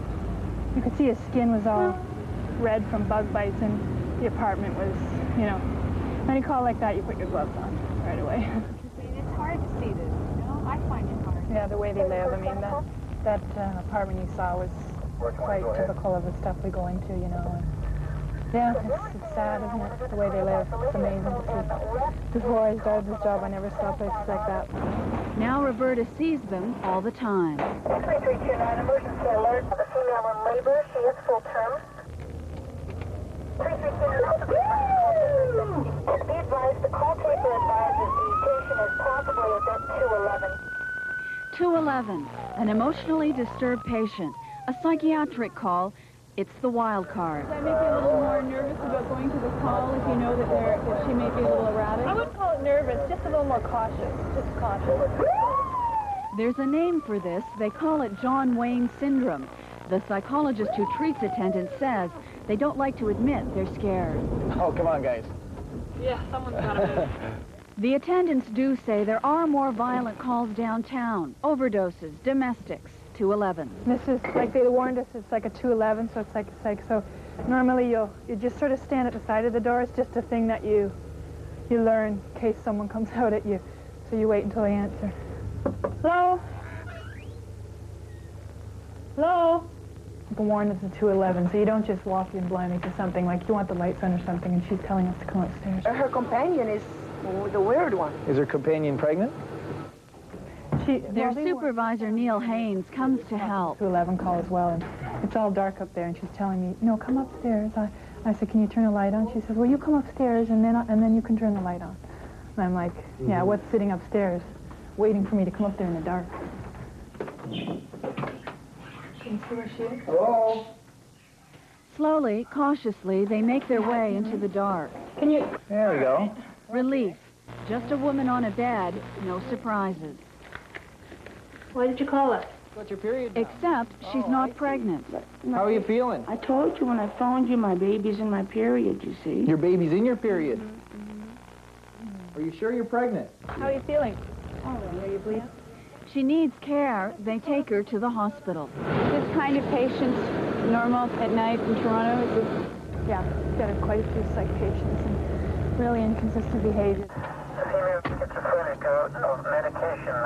Call after call, what's astounding is the compassion. It's always there when they're afraid, even when for most of us it would be hard to care. What's your name? Do you want us to take you over to the hospital? What's your name? It's early morning. Another call, another 211, this time a schizophrenic. You were on the roof? The patient is suicidal. I just get my rewards. Like I said, people will say to me, you know, how can you stand watching so much pain and suffering and, you know, sort of negative situations, but I'm here to sort of lend a hand to people in need, you know, and that's how I get my reward. Toronto Western sound good to you? Yeah, it's fun. When I'm out of here, I'm gone. It makes a big difference. If you took it home with you, you wouldn't survive. There's no way you could. We saw a lot tonight, but most of the stuff is pretty standard, easy to take. I won't have any problem sleeping when I get home tonight. To make it, I'd say a good work attitude and be reasonably physically fit. And hope that Lady Luck is with you sometime? That helps. I'm here to sort of lend a hand to people in need, you know, and that's how I get my rewards. I enjoy giving them a little hand when they really need it, and so that's my reward. Emergency. Yeah, some guy just got robbed on Bloor and Gladstone near Dufferin. There are always people in the city who need help, and 911, police, and emergency workers are always there, sometimes putting their own safety on the line. It's getting tough out there, and they say that with the drugs, more people, more tensions in the city, it will probably get worse.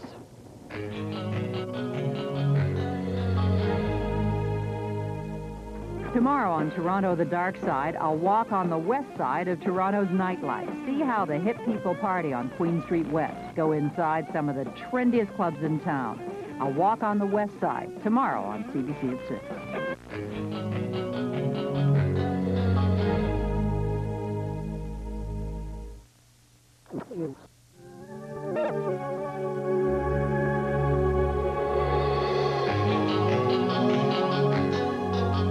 Queen Street West is home to some of Toronto's most innovative artists and musicians. It's our Greenwich Village, home of the eternally hip. But Queen Street is becoming a victim of its own success. Ironically, the ones who have made this community so vibrant are now its victims. Beth Harrington, Stu Patterson, and Justin Smallbridge spent a recent Friday night on Queen looking at the avant-garde, sometimes decadent lifestyle that has taken hold of this part of the city. Queen West comes to life after dark. It's home for Toronto's artists, people whose primary concern is coming up with something new. You, baby, you, I'm driving me crazy. What did I do? What did I do to you? Molly Johnson is one Queen Street artist who manages to make rent and work almost entirely at what she loves. That means going where the work is, in this case, Sneaky Dee's uptown at Yonge and Davisville. But her heart belongs to Queen West. You, baby, you, I'm driving me crazy. What did I do? What did I do to you? This is obviously a more creative, possibly artistic neighborhood, and I like that. Molly shows us her Queen Street. The Cameron House is Molly's home. A lot of the patrons have been coming here since the place was a no-frills beer lounge. The cheap draft is still the main draw, but over the last few years, the art crowd have turned the joint into an impromptu gallery. Yeah, we change it every year with the theme, and we pick 7 or 8 artists every year. Usually different artists every year. What was it like when you first started working here?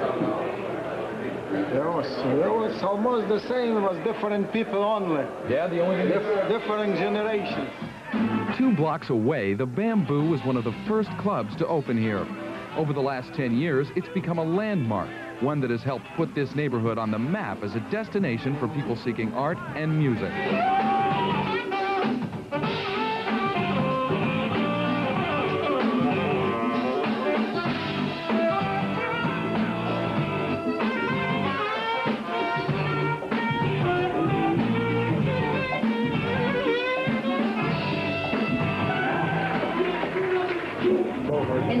And then lift off. Richard O'Brien and Patty Habib defied conventional wisdom when they opened the Bamboo. They've always booked acts that they like instead of what's hot at the moment. Music that's too far ahead of its time to show up on any chart.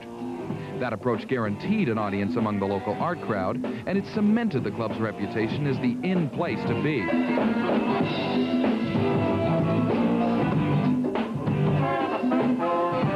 Ironically, now that I'm freer to book, my music, I can book anything that I want. But what's happened is we've, in a way, become an institution now. We're like very visible. And now we're getting a lot, well, what can I say? It's a suit and tie crowd, as opposed to the art crowd and that used to come here. The push for new art forms and a new audience is being continued by groups like this ad hoc performance troupe, Atlas Moves Watching. They're using street theater tactics to get their work seen by people who might not see it otherwise. The shifting crowd sees the community the artists have created and wants to belong to it. But as the crowd moves in, the artists who first came here for low rents and that elusive sense of community are getting squeezed out. The neighborhood's new status as an art center means there's less performance on the pavement these days.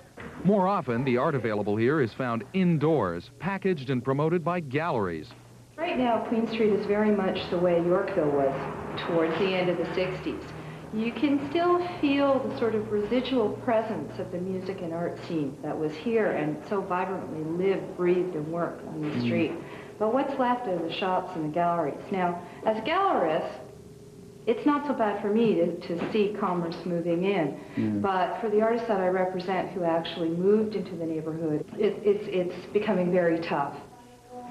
It is tough if you're trying to afford as much as $1,500 a month for a studio, because you're not as attractive a tenant as a big chain store that's moved in to take advantage of the neighborhood's new money. So you look further west, where space is still relatively cheap. It's become a lot more mainstream rather than off the wall like it used to be. Like, see these stores though? Done, finished. And somebody will probably move in and do, you know, a restaurant or a boutique or something. Nice places that are, you know, divey bars or whatever. They're, you know, you can go in and get hammered and no one's going to bother you, and all of a sudden you can't do it anymore because they've put in a new bar and there's pool tables in the back, and all of a sudden, you know, the beer's $4. Have you come across the term York vilification? If you want to make a lot of money in real estate, you buy cheap where the artists are.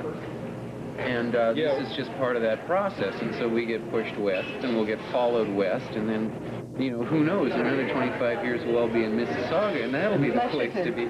Maybe in 25 years they'll be in Mississauga. Right now, though, Mississauga and the rest of the city are flocking downtown. But ironically, it's their enchantment with this neighborhood that could ultimately eliminate it. Right now, Queen West remains a crucible of creativity, and much of that is musical. An important aspect to Queen Street is that it's a birthing ground for musical talent. Bars here have become famous for nurturing Canadian talent. The Horseshoe is one of them.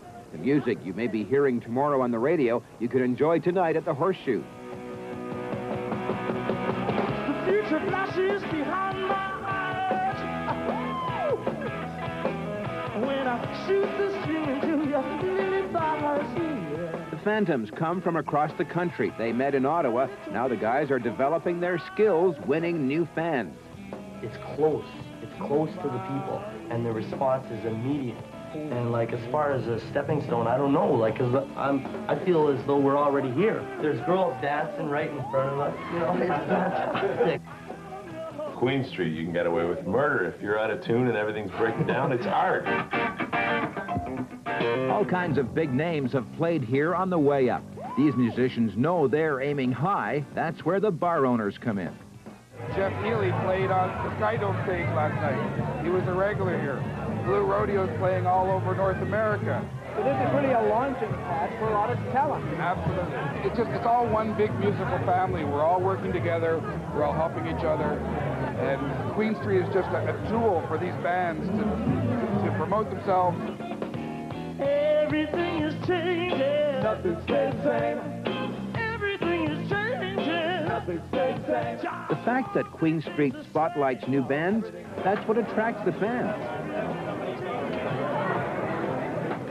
There's a lot of good bands that are just starting out or aren't really famous yet, but they're good and they're going places after this. So I'm interested in seeing them at the beginning of their careers. You see talent here and you know it's going to make it because they only deal with quality here. I played that one so hard my knob fell off. If anybody's got a slot head screwdriver. Need it right now? Well, it'll be nice. I don't really need it, but... Start the song, I'll run. See if I can make it. As they mature, they get better. So you have to look at things like, you know, are they going to stay together for 2 or 3 years, or is it just going to be a flash in the pan, 2 or 3 gigs, and then that's it? Gone to a party and knew and made us dance. So when you find a band that does that, you book them. Maybe in 10 years we'll realize that it is a scene, but right now it's just day-to-day life, you know. But it could be a stepping stone. What makes this club a great club is that they pay us better than anywhere else that the band plays. This is how they get their fun. No, it has to be counted. It has to be counted. Wait a minute, this is Jerome's money. You do it for the money. And he does it for the art form. And you'd be out of work if it weren't for him, by the way. Ladies and gentlemen, we got Tom Stevens and Joe Rockman from the Jeff Healy Band. How about it? Musicians who started on Queen Street often return to jam with those on the way up. Jeff Healy's drummer says his group's success can be traced to Queen Street. He claims the musical environment here is the most exciting in the world. We should be miles ahead. Miles ahead. Incredible. And why we're miles ahead is because of Queen Street and that kind of scene where you can play live music any day of the week. Ben. We're shooting with CBC Ottawa. Who's Shasta? I don't know. Queen Street has not only given birth to bands, it's created a special feeling between musicians. They become close, spend a lot of time together after the show just hanging out. It's like they've developed a family relationship. These guys are starting out in the real small clubs, and I mean, look at them now, and we're doing the same thing now, you know. Actually, I think we're a little bit more luckier because we got these guys who are helping us out. One guy gets a break, then you try and leave the door open for the other guy so we can all get through the door. Make sure all the guys in uniform early, you know. It's early Friday evening. The owner of the trendiest bar in the Queen Street district is getting ready for another lucrative night on the Strip. Like a lot of bar owners down here, he knows his clientele are more interested in the art of being seen than the art of the community. Oh, by the way, this is my boss, Charles Caboot. I'm the head door guy, Robin. On a busy night, Friday nights, by 9 o'clock, we have 5 people here behind the bar. On a Friday night? Yeah. What's that like? The service has. What's it like? It's a madhouse.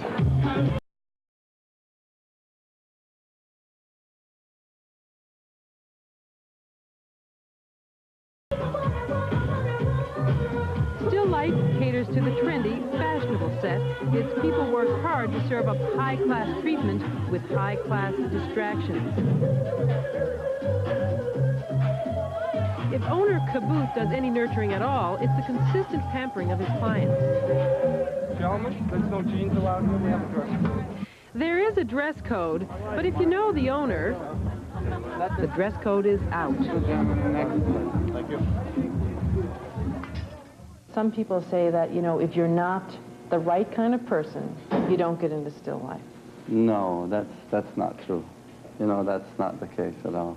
Just if people are not dressed properly, or, you know, they've been drinking, or, you know, I see 7, 8 guys getting out of a, you know, a van or something, they're really rowdy, then, you know, we have the right to turn them away. In the last 2 years since the club opened, Charles Caboot has created a formula to keep his customers coming back.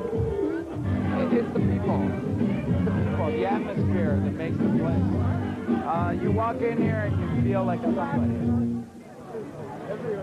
Further down Queen Street, a younger, less flashy crowd lines up in the freezing cold waiting to get into the Big Bop. What are you watching for in the people who come in? Watching for how they're dressed, watch if they're drinking, watch if they're too drunk to get in, watch if there's potential trouble. The dress may not be as chic and the doormen not nearly as exotic, but the Big Bop attracts all kinds, ready to party. You come down here often? Every Friday and Saturday. Every Friday and every Saturday? Pretty trendy crowd you're going to find in this place tonight. I mean, everyone's worried about the way they look, no question, and that's what Queen Street is all about.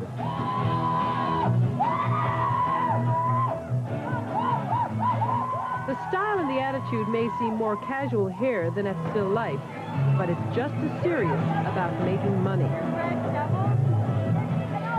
Michael Ibrahim is used to the Friday night scene. He's managed bars for a number of years, but now things are even more hectic. He manages 2 bars on the Queen Street Strip. If anybody needs me, just give me a shout at the Boom Boom. You don't allow skinheads Don't say that. in the club. Don't say that. There's certain types you don't approve of. Yes, certain. The certain types, namely the skinheads or punks, are considered unacceptable at mainstream clubs, so they hang out and bang out here at the Soup Club at Queen and Bathurst. Now, is this different? This is weird. Yeah. Finally, at the westernmost edge of Queen Street's nightlife, the Boom Boom Room. Here we go, into the Boom Boom Room.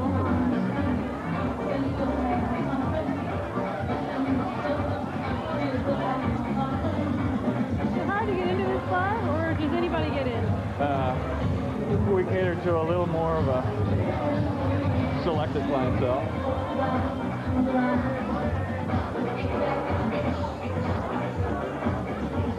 You have regulars who come back every week? Yeah. All the time. Weekly. And here's a sample of the regulars you'll find at the Boom Boom Room. 3 19-year-olds from Willowdale. Like a Cheers type place, you know, it's all your buddies and everything. Yeah, it's a family. When you come every week, you know everybody's here and have a great time. Whether Queen Street serves as a haven for the fast crowd or as a home for Toronto's avant-garde, or whether it's the starting point on a long road to fame and fortune, Queen Street is alive and well. a place just to have a good time. The people who live and work on Queen Street West have made it a showcase neighborhood. They've made it a birthplace of creativity and a fun place to spend a night on the town. It'll be interesting to see if Queen West becomes another Yorkville, inhabited only by those who can afford it. Tomorrow on the dark side, rape, the silent crime. Toronto at night has become a dangerous place for women. It's a sad commentary on what's going on right now. I feel very sorry for the victim. Good, Kia, it's good. I don't believe that old stereotype anymore that I'm better off raped than dead, because it doesn't have to be that choice.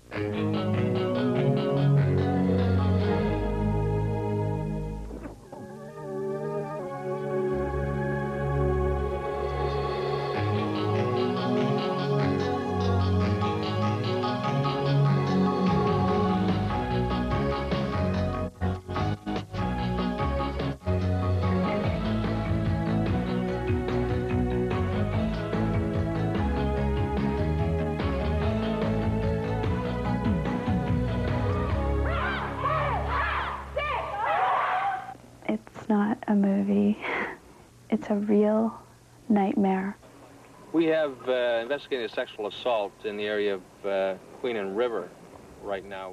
Sexual assault has often been called the silent crime. Women who've been raped talk about it only in whispers, if they talk about it at all.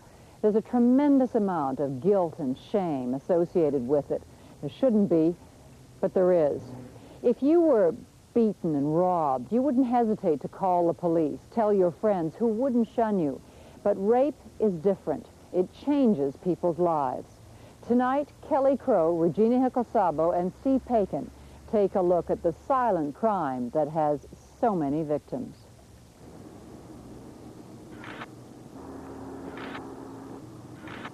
This is a story about the darkest side of nighttime in Toronto. Did you see a car parked there? No. You didn't see any car? No. Did you see a car drive in here? To be consistent with There's no flashing lights or sirens for these cops, just time-consuming investigation. See where it comes here, eh, John? Here are the tracks here. Randy Wilson heads up this team of investigators from Toronto's new sexual assault squad.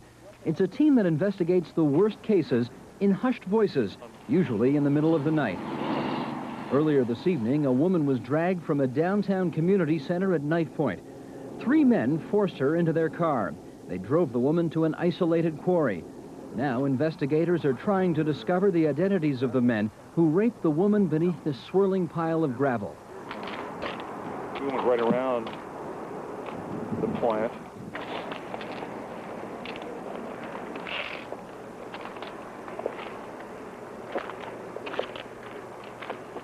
It's a sad commentary on what's going on right now. I feel very sorry for the victim. There's 5 sexual assaults a day in Toronto. Okay, really? Even police officers themselves are astonished to learn how prevalent sexual assault is in Toronto. That's all she remembers, hereditary. And beer cans and all that. When the most ruthless sexual assaults take place, She's mildly retarded, the victim. for example, when weapons are used, Scrupulous. the police force's new team of special investigators is called in. Yes. You 3 are a team? Yep. You always work together? Always. Those 3 males, I don't know what you'd call it. It's not nice. We treat them all as serious offenses, and this is probably as serious as one will get. Their night starts at Women's College Hospital, one of 2 hospitals in the city which specialize in treating sexual assault victims. I'll come down and talk to you, okay? Okay, right there. Okay, bye. A small group of doctors and nurses, police officers, and sexual assault squad members deals with the victim to make her feel as comfortable as possible during her time in hospital. Nurse Mary Jane McNally handles the grim but essential task of helping victims of rape. You really do walk away, like I'll walk away tonight feeling that I really did make a difference. And that's really important for me, too. How's she doing? She seems to be doing okay. She's, considering what has happened, she's faring pretty well. Mike, if you want to head over to Queen and and River, and I'll meet you there, okay? Roughly 4 hours after police learned of the rape, it's time to take the victim back to the scene of the crime. That may sound rough, but Randy Wilson says many victims want to return to help police solve the crime. No, they don't always want to go back, but as far as our investigation is concerned, it's highly important and imperative that we delocate the scene for evidence purposes. We're still trying to locate the scene? Yes, when they went east along Dundas, she recalled going over the bridge, and that's why they continued east. The victim is 2 cars ahead of us. The sexual assault squad members hope by retracing her steps, she may remember a crucial piece of evidence that could lead to an arrest. Maybe, Dean, you and Mike can go down there and just let them know that we're up here. We won't come down until they let us know, okay? All right. The sexual assault team is letting us tag along to see how they do what they do. The only condition? Protect the victim's identity. Later, the victim will return and lead the police to the gravel pit where the rape took place. Okay. Okay? Yep. I'll see you there. All right.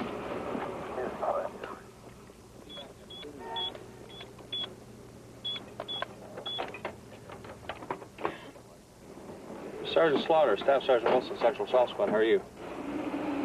Not a little tired, a little weary. The sexual assault team is now heading to the scene of the crime. We'll check back with them later. The woman you're about to meet is a victim of sexual assault. She was raped. We can't identify her because a lot of people who know her don't know what happened to her. So for the purposes of this story, we'll call her Mary. She's a student here at York University. No one can even begin to imagine what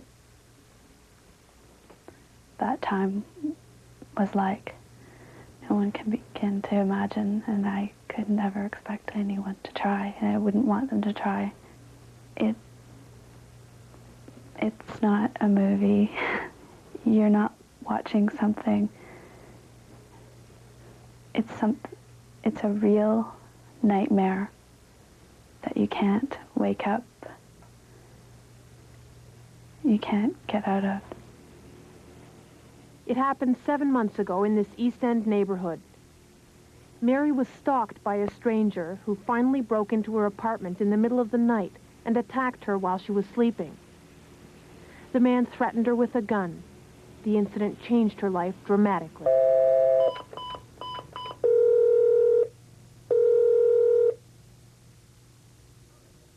York Escort Service, can I help you? Yes, I'd like to be picked up from the East Office building. Mary? Before the rape, going to night classes never really bothered Mary. Now she always uses the minivan service they've got at the university to get from one part of the campus to another. Even while waiting for the bus, she waits with a friend. Mary used to live on her own. Now she lives with her parents. I'll be able to live alone again. But, not for a while. Not ready to live alone yet. It was difficult to move out on my own in the first place when I didn't even really think that it was possible that something like this could happen. But eventually I'll go out again and move out. Student Chase, student 5. While we were dropping off at the post office, we picked up The police caught the man who raped Mary, and now he's in jail. Mary thinks he needs a lot more than that. I'm concerned that it will take 2 years for him to get any sort of treatment, that he will be living in the jail system, in that world, which is a different world, and that will make him a tougher, colder person, less able to cope. Okay, good night. Bye. Student B, student 8. Go ahead, 8. We got Mary +1 at the north doors of the OB going to Seals in Ottawa. 10-4. Mary doesn't think people take the idea of sexual assault seriously enough. She says there's nothing funny about being raped. I'm concerned about the attitudes that young people have about sex, because people joke and say, well, when a girl says no, she doesn't really mean no, she means da-da-da-da-da. And I'm sure you can fill in the blanks for that. I think some people have a misconception about rape, that it's a sexual act.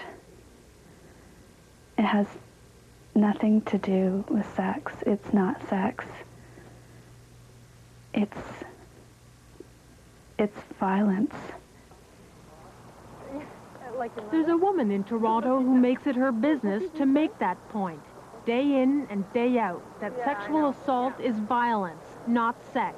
Did you look forward to going to the institution? I enjoy it. I have a lot of fun, yeah. Every group is different. Diane McInnes is a cop, one who knows the rape statistics, who teaches women how to beat the odds. Tonight she's off to talk to tenants in Scarborough. I want them to be aware how to avoid situations without ever making them a prisoner of their home. Like a woman's got to go out into the community. She can't sit in her homeroom and fret that something's going to happen to her. It's just how to make themselves less a victim. Twice a week, McInnes goes out to talk to groups. Often she'll hear women's stories of men forcing women to have sex with them. In your mind, what do you do with these stories? Well, every case is so different that I've had any dealings with or heard about. There's no one case ever the same. I've got to use them at work. I can't dwell on them. Some of them are so sad I can't dwell on them at home because they start interfering in my home life. And when I'm dealing with the victims, I'm never turned off. But at some point in time, when I reach my front door, I've got to turn off some of the emotion. So what's the first thing you tell them? What sexual assaults are. Is that right? Well, doesn't everybody know? No, because they still think there's a charge of rape, and rape is gone. So we want them to understand sexual assaults on the 3 levels, and we're going to take touching as serious as we do other things. I've been invited here tonight to talk to you about sexual assaults. McInnes's audiences are different every time, but her approach is always the same. No boring slideshows, no long lectures. She shoots from the hip. The assailant actually picks out their victim by the body language, and it's through the body language whether they're going to believe they're vulnerable or not. So this is what I'm going to try to change around tonight, how you carry yourself. Don't walk like a wimp, and don't stand like you're scared, she says. Try this stance. Now, as I said, you probably won't get 10 truckers wanting to know if you want a lift, if you're standing at a bus stop like this. But do you look more aggressive? Yeah. McInnes says the rapist has a problem. He hates women. He's dominating that female. He's got control over her body, not only over her body, but her life. And he's getting his power from that. For most women, the sexual assault lasts only minutes, but the emotional wounds it leaves are lifelong. Most of the victims have actually described themselves as looking into the eyes of death. McInnes adds a little aggression goes a long way to turn off the prospective assailant, whether he's out to rape or just for cheap thrills. Easy to do. In a nice, clear voice, you just say, "Take your hands off me, pervert!" Diane McInnes is rare. Only someone who's seen what she has, who understands as she does, can get away with making light of sexual assault. She involves her audience and they love her. If he grabs you, oh, that's nice when you're hugging me. He's holding on to you, he's going to gain picture, you're going to kick him in the testicle. Don't. Ah! Kick him in the knee and break it. Okay? About 22 to 45 pounds of pressure. And scream when you're doing it. Gives you power. Scares him a little bit, too, okay? So when you're doing it, it's going, ah! You'll break it. For tonight, McInnes's work is done. But just one more question. Have you ever been attacked? This is going to sound funny, but I'm a police officer. And being on the job, there's been times where I've turned around and I've gotten involved in altercations. And most of the time it's been with males. And I was going to stand there and get beaten up, yeah. I turn around and defended myself. I don't like violence, but it doesn't mean I'm going to stand there and be hurt. And that's why when they say, well, I couldn't fight back, I'm not quite 5'4", and I can fight back. And so I know they can fight back. And 1, and 2, 3, 4, and 5, 6. Good. Good. These women aren't going to take it anymore. So looking the attacker in the eye, let's do 5, a series of blocks to the inside of the attacker's forearm. Okay? And we're going to key eye on the 5th set. And look across the circle. Remember, you're watching his eyes, not his fist. They're getting ready to face him, the attacker, whoever he might be and whenever he might make his move. 4, 5. They're not paranoid, just practical. Do you think very many women believe that they can defend themselves? No, I don't. That's one of the reasons I came to the class, is I was tired of hearing that women were victims. I don't believe we need to be victims. Good, Kelly. Now, what I want you to do is watch your eyes the entire time. So you came from a smaller city and you felt Toronto was a little... Yeah, I found it very overwhelming. And I'm hearing all these bad stories about, people getting assaulted and marked and, so I just want to be able to protect myself. Why do you want them to make sure that they look at the attacker? Why is that so important? Well, why do you think it's important when I'm looking at your eyes? Because that's how you can anticipate what the person's going to do. When you look down, then you're distracted. You're looking at the weapon. You can't see what the person's going to do. The face gives away a lot of things. That's right. The expression. Is it hard to do, though? Is it hard to concentrate on? Yeah, because we're not taught to look at each other in the eye, It's a little bit... We feel self-conscious about it. So it's something you have to force yourself to do. So it's a little bit intimidating when you're looking the attacker in the eye. Yeah. So it helps you take control in a way. Yeah. For the last 3 years, Deb Perrant has taught women Wendo. It means the woman's way. It's born out of the martial arts, and it uses the body as a weapon. That's it. I decide I'm not only going to sit on her, but I'm going to use the amateur front choke. And the release from the amateur front choke is rape. Now be prepared that if I'm balancing myself on your throat and you dislodge my hands... In 6 weeks, these women will learn a series of simple moves that could save their lives. Moving right in close. So I'm choking, she and breaks the choke and my nose at the same time. They don't have to be strong, just determined. So now that you've taken it for 3 weeks, you feel that you could defend yourself? Are you starting to feel that you have that strength? Yeah, I see myself in a lot of situations on the subway or in an elevator and what would I do if. Where, so I'm a lot more aware of thinking a lot more scenarios than I ever did before. Yeah. All the way. Roll. That's it. Yes. Good. This class breaks down all the barriers. It reaches out to deaf women, women who don't speak English, and they all have the same objective. I don't want anybody to kill me or to take my life from me. I need to come here and learn the skills necessary to protect myself in any kind of situation like that. Because that's life here in Toronto. And if somebody comes in and tries to assault me or tries to kill me or something, I don't want my life taken from me physically like that. I want to have some defense. Okay, we'll be there. Did you get that, Randy? Randy Wilson is back on the radio to headquarters. He now needs help from the identification branch. We have investigated a sexual assault in the area of Queen and River right now. We will be looking for somebody to come down and take photographs and assist us down here at the scene. We're with the victim right now at the scene, and once she leaves the area, we'll be ready for an ident personnel. But do you have anybody available? Was she able to point out whereabouts?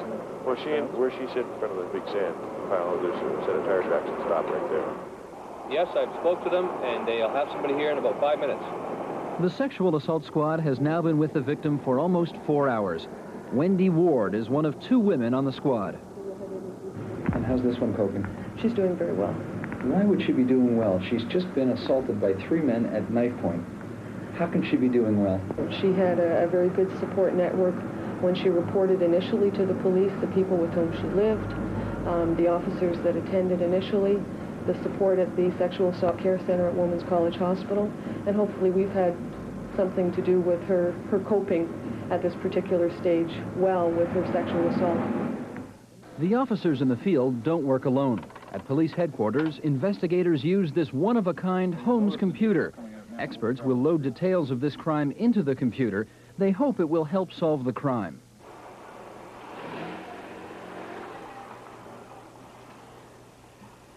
It's 5:30 in the morning. The sexual assault squad has been up all night long. The identification crew has just arrived to begin photographing the site. The victim has left to begin a lifelong effort of recuperation. Good morning. Come on in out of the cold. In an hour, team leader Randy Wilson will be back home with his wife and 4 children. At this point, I feel very optimistic. It appears we may have some physical evidence of the scene here.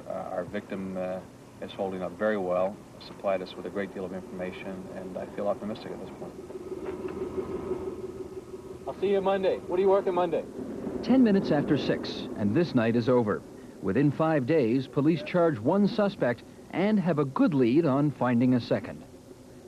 I feel that this issue is important because it happens everywhere to so many women, and there are so many different forms of it. And by the least suspecting people. And it's not something that you just shrug off and forget about. It lasts your entire life for me. For many women now, nighttime in Toronto has become a time of fear, and with good reason. By midnight tonight, statistically, there will have been 5 sexual assaults reported to police, and that's just 5 reported cases. If you are the victim of a sexual assault, call the Rape Crisis Center, 597-8808.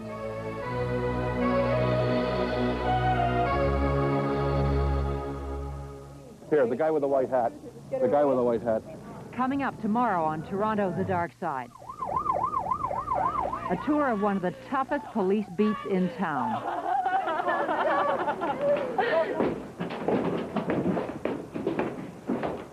Sheila Manise tours the dark side of 14 Division tomorrow on CBC at 6.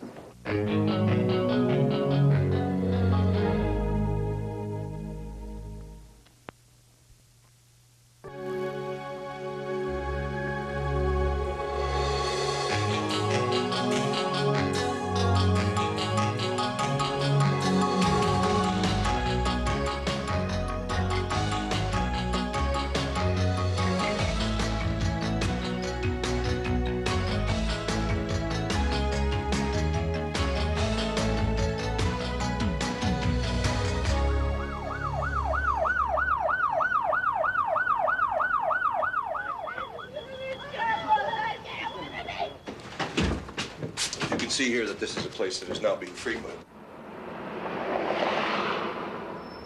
14 divisions that ball. They always are. This is Parkdale.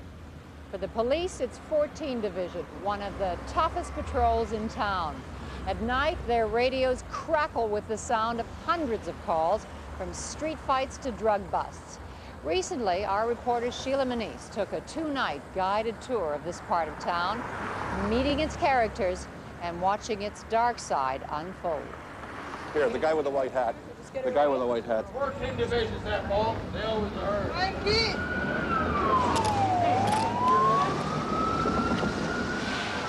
Want to get my head? Queen Street West. Some cops call it the Lady. But on most nights, there's nothing ladylike about it. The police call this 14 Division. Blocks of bars, no-towel hotels, greasy spoons, and donut shops. Waiting inside the restaurant at that address. After 17 years of this, I'm amazed at what people do, do to themselves and do to other people. Don Denley is our tour guide tonight. The 45-year-old police detective was born and has worked in this part of town for most of his career. I used to stand in the alcove at the Green Dolphin there, stand there for hours on end, when I was in high school. And about once every 3 weeks, somebody would be thrown out the window, right through the window here, and land out on Queen Street. Our tour starts on Queen Street West. In Denley's time, it was the Wild West of 14 Division. More mayhem than murder. Denley says it hasn't changed much since then. Even a trip down memory lane can turn out to be a little unpredictable. And we stood right here, like this, and I leaned. Boy, this is deja vu for me, I'll tell you. You were a voyeur, eh? And tell me what they did at the Northway. They were fighting and Hey, stop it. I'm the police undercover. You're not. I am the police. Hey, I am the police. Don't push me. Are you okay? I got a hurt head. Do you want her arrested? No, I'm fine. I'm fine. All right.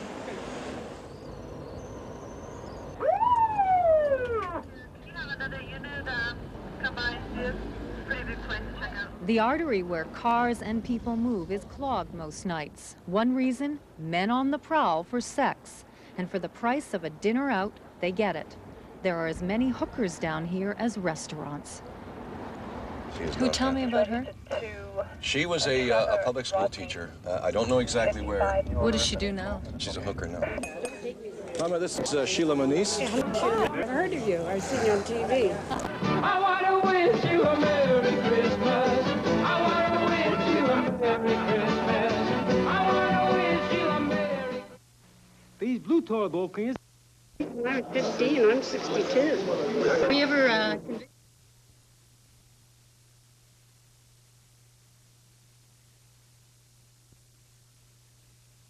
Here, I did Viennese. Oh, yeah. I'm barred from the Northway. I'm barred from the Parkdale.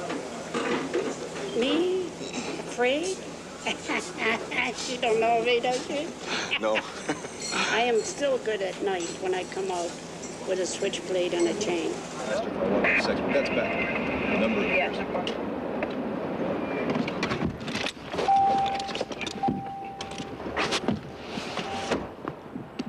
Next on the tour is a familiar sight on Queen Street. Police pull up to a large white apartment building at Queen and Lansdowne. It's run down and almost deserted. They come here to turf out the crack addicts who use it as a safe house. Police call it the White Elephant. I remember when that building was first opened, and I was like about 5 or 6 years old, so it's been there for a long time. When it first opened, it had a beautiful fountain in the middle, with an actual live fountain in the middle. It was a showpiece. What's happening, Jerry? Yeah. Got any drugs on you, Jerry? Nope. You let the officer have a look? Sure. Oh, jeez. Now, see, the adrenaline's going up. Now I can't see where I'm going. I hate that. So what are you doing here? We're visiting a friend. Where's your friend? That's Daisy just went to sleep, so we're here. Everybody here is visiting their friend. Same guy, lives upstairs. Did you call for the police? No, we didn't. How about a pizza?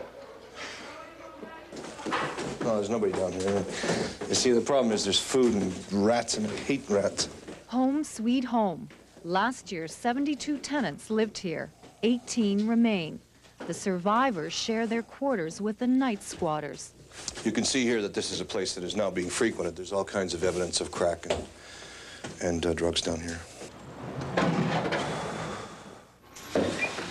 Hi. John is the superintendent here, but he calls himself the bouncer. It's his job to separate the tenants from the chaff. About last night, about 1 o'clock, I guess. I come out, my little faithful baseball bat. Threw them all out. I went to bed, but I found out about 3 o'clock they were back in here. Is it worth it to stay here? Yeah. The old people that live in here, they're all my friends. I try to take care of them. 6 months ago, the White Elephant became popular with the drug crowd. 6 months from now, police hope to make it unfashionable again. Which is the reality of any kind of effort. You just move them from here down the street or back down to Queen or up to Lansdowne and Blue or whatever. So that's the reality of the thing. You don't clean up the problem, you just change the area. I was picked up for possession of cocaine a week ago. Emily and her new friend are part of that street chase. They've just come from 14 Division Station after being fingerprinted on cocaine charges. I have a family business and I drain it, so it's a good thing that I'm stopping because it's not fair to my family business. How much have you drained the family business of? Over the years, $50,000. The night we were picked up, I ate some to be, so we wouldn't be arrested for it, and it broke open my stomach. It scared me. They rushed me from here to the hospital and I almost died. You swallowed a bag of it? Yes. It was in a bag? Yes. I suggest to anybody that's listening to this never to swallow it any more than a gram, because you could die. It gets discouraging, but that's part of the cynicism. You help somebody, you help a drug addict, or you help somebody else, and the next thing you know, they're back on the street a week later.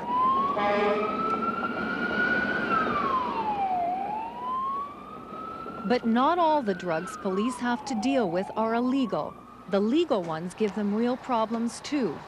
Tonight, rescue crews rush to a fourth-floor walk-up where a man has OD'd on beer, wine, and possibly Lysol. When you're drinking or what? You can't sleep here, okay? Can you get up? Oh, my God! Nobody lost!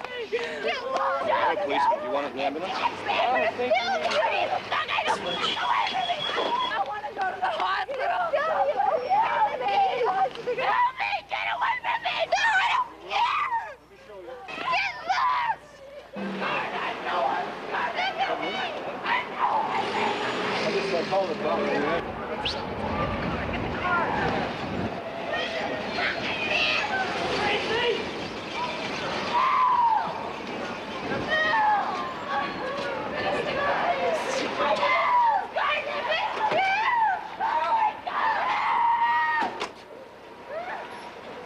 They were in the Parkdale, I think, and somebody threw something, somehow. Oh. I don't know yet. We're looking into it. She's a friend of hers? Well, I think she said she was related. You have to fight off being a cynic. I have yet to meet a policeman yet that doesn't have to struggle with that his whole career. You know, that's why I'm saying you run the whole gambit here. You get to deal with people that have personality problems and criminals and drug addicts, and you get to really learn how to deal with that kind of person. You try and treat people equally, but I think the reality of it is that that's not possible. You can't deal with someone who has a mental problem and someone who's an accountant the same way. I think there is a certain element of danger in dealing with accountants. That's the way I meant it that way, too. So. 1 o'clock in the morning, one more Queen Street scene. This man has called 911 because he has problems walking, but he refuses to go without his friend. No amount of cajoling by attendants will separate the pair. What are you going to do with the dog? Your dog, that's my dog, okay? Oh, your dog? No. Who's sick? You or the dog? Man and dog win. How's the dog? You can't. You have food there. I got food too. The guy's got the dog on the stretcher. Do you believe this? Sheila? My point my point is, what are they going to do with the dog? Well, they're doing surgery. It's the dog going to, no. Surgery. It's not the dog that's sick, it's the guy. What about the dog, then? Yeah, exactly my Well, could point. the dog be sick? It's not the dog that's sick, it's the guy, and the dog is scared because the guy is sick. What's your point? My point is, what are they going to do with the dog?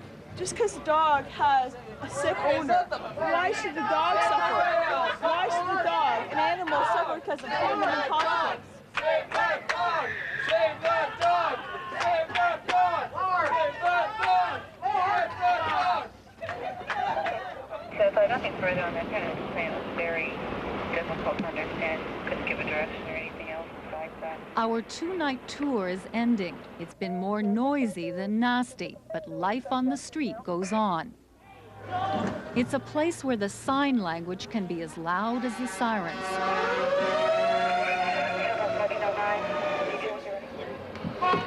A street where a hug can get confused with a punch. where a hangout often becomes a home. And where the characters can make a streetwise cop like Denley callous and cynical, but somehow just don't. And that concludes our series, Toronto, The Dark Side. Over the past few weeks, our reporters, cameramen, editors, producers have spent countless hours scouring the city to give you slices of life of Toronto at night. We hope you've enjoyed it. I'm Hillary Brown.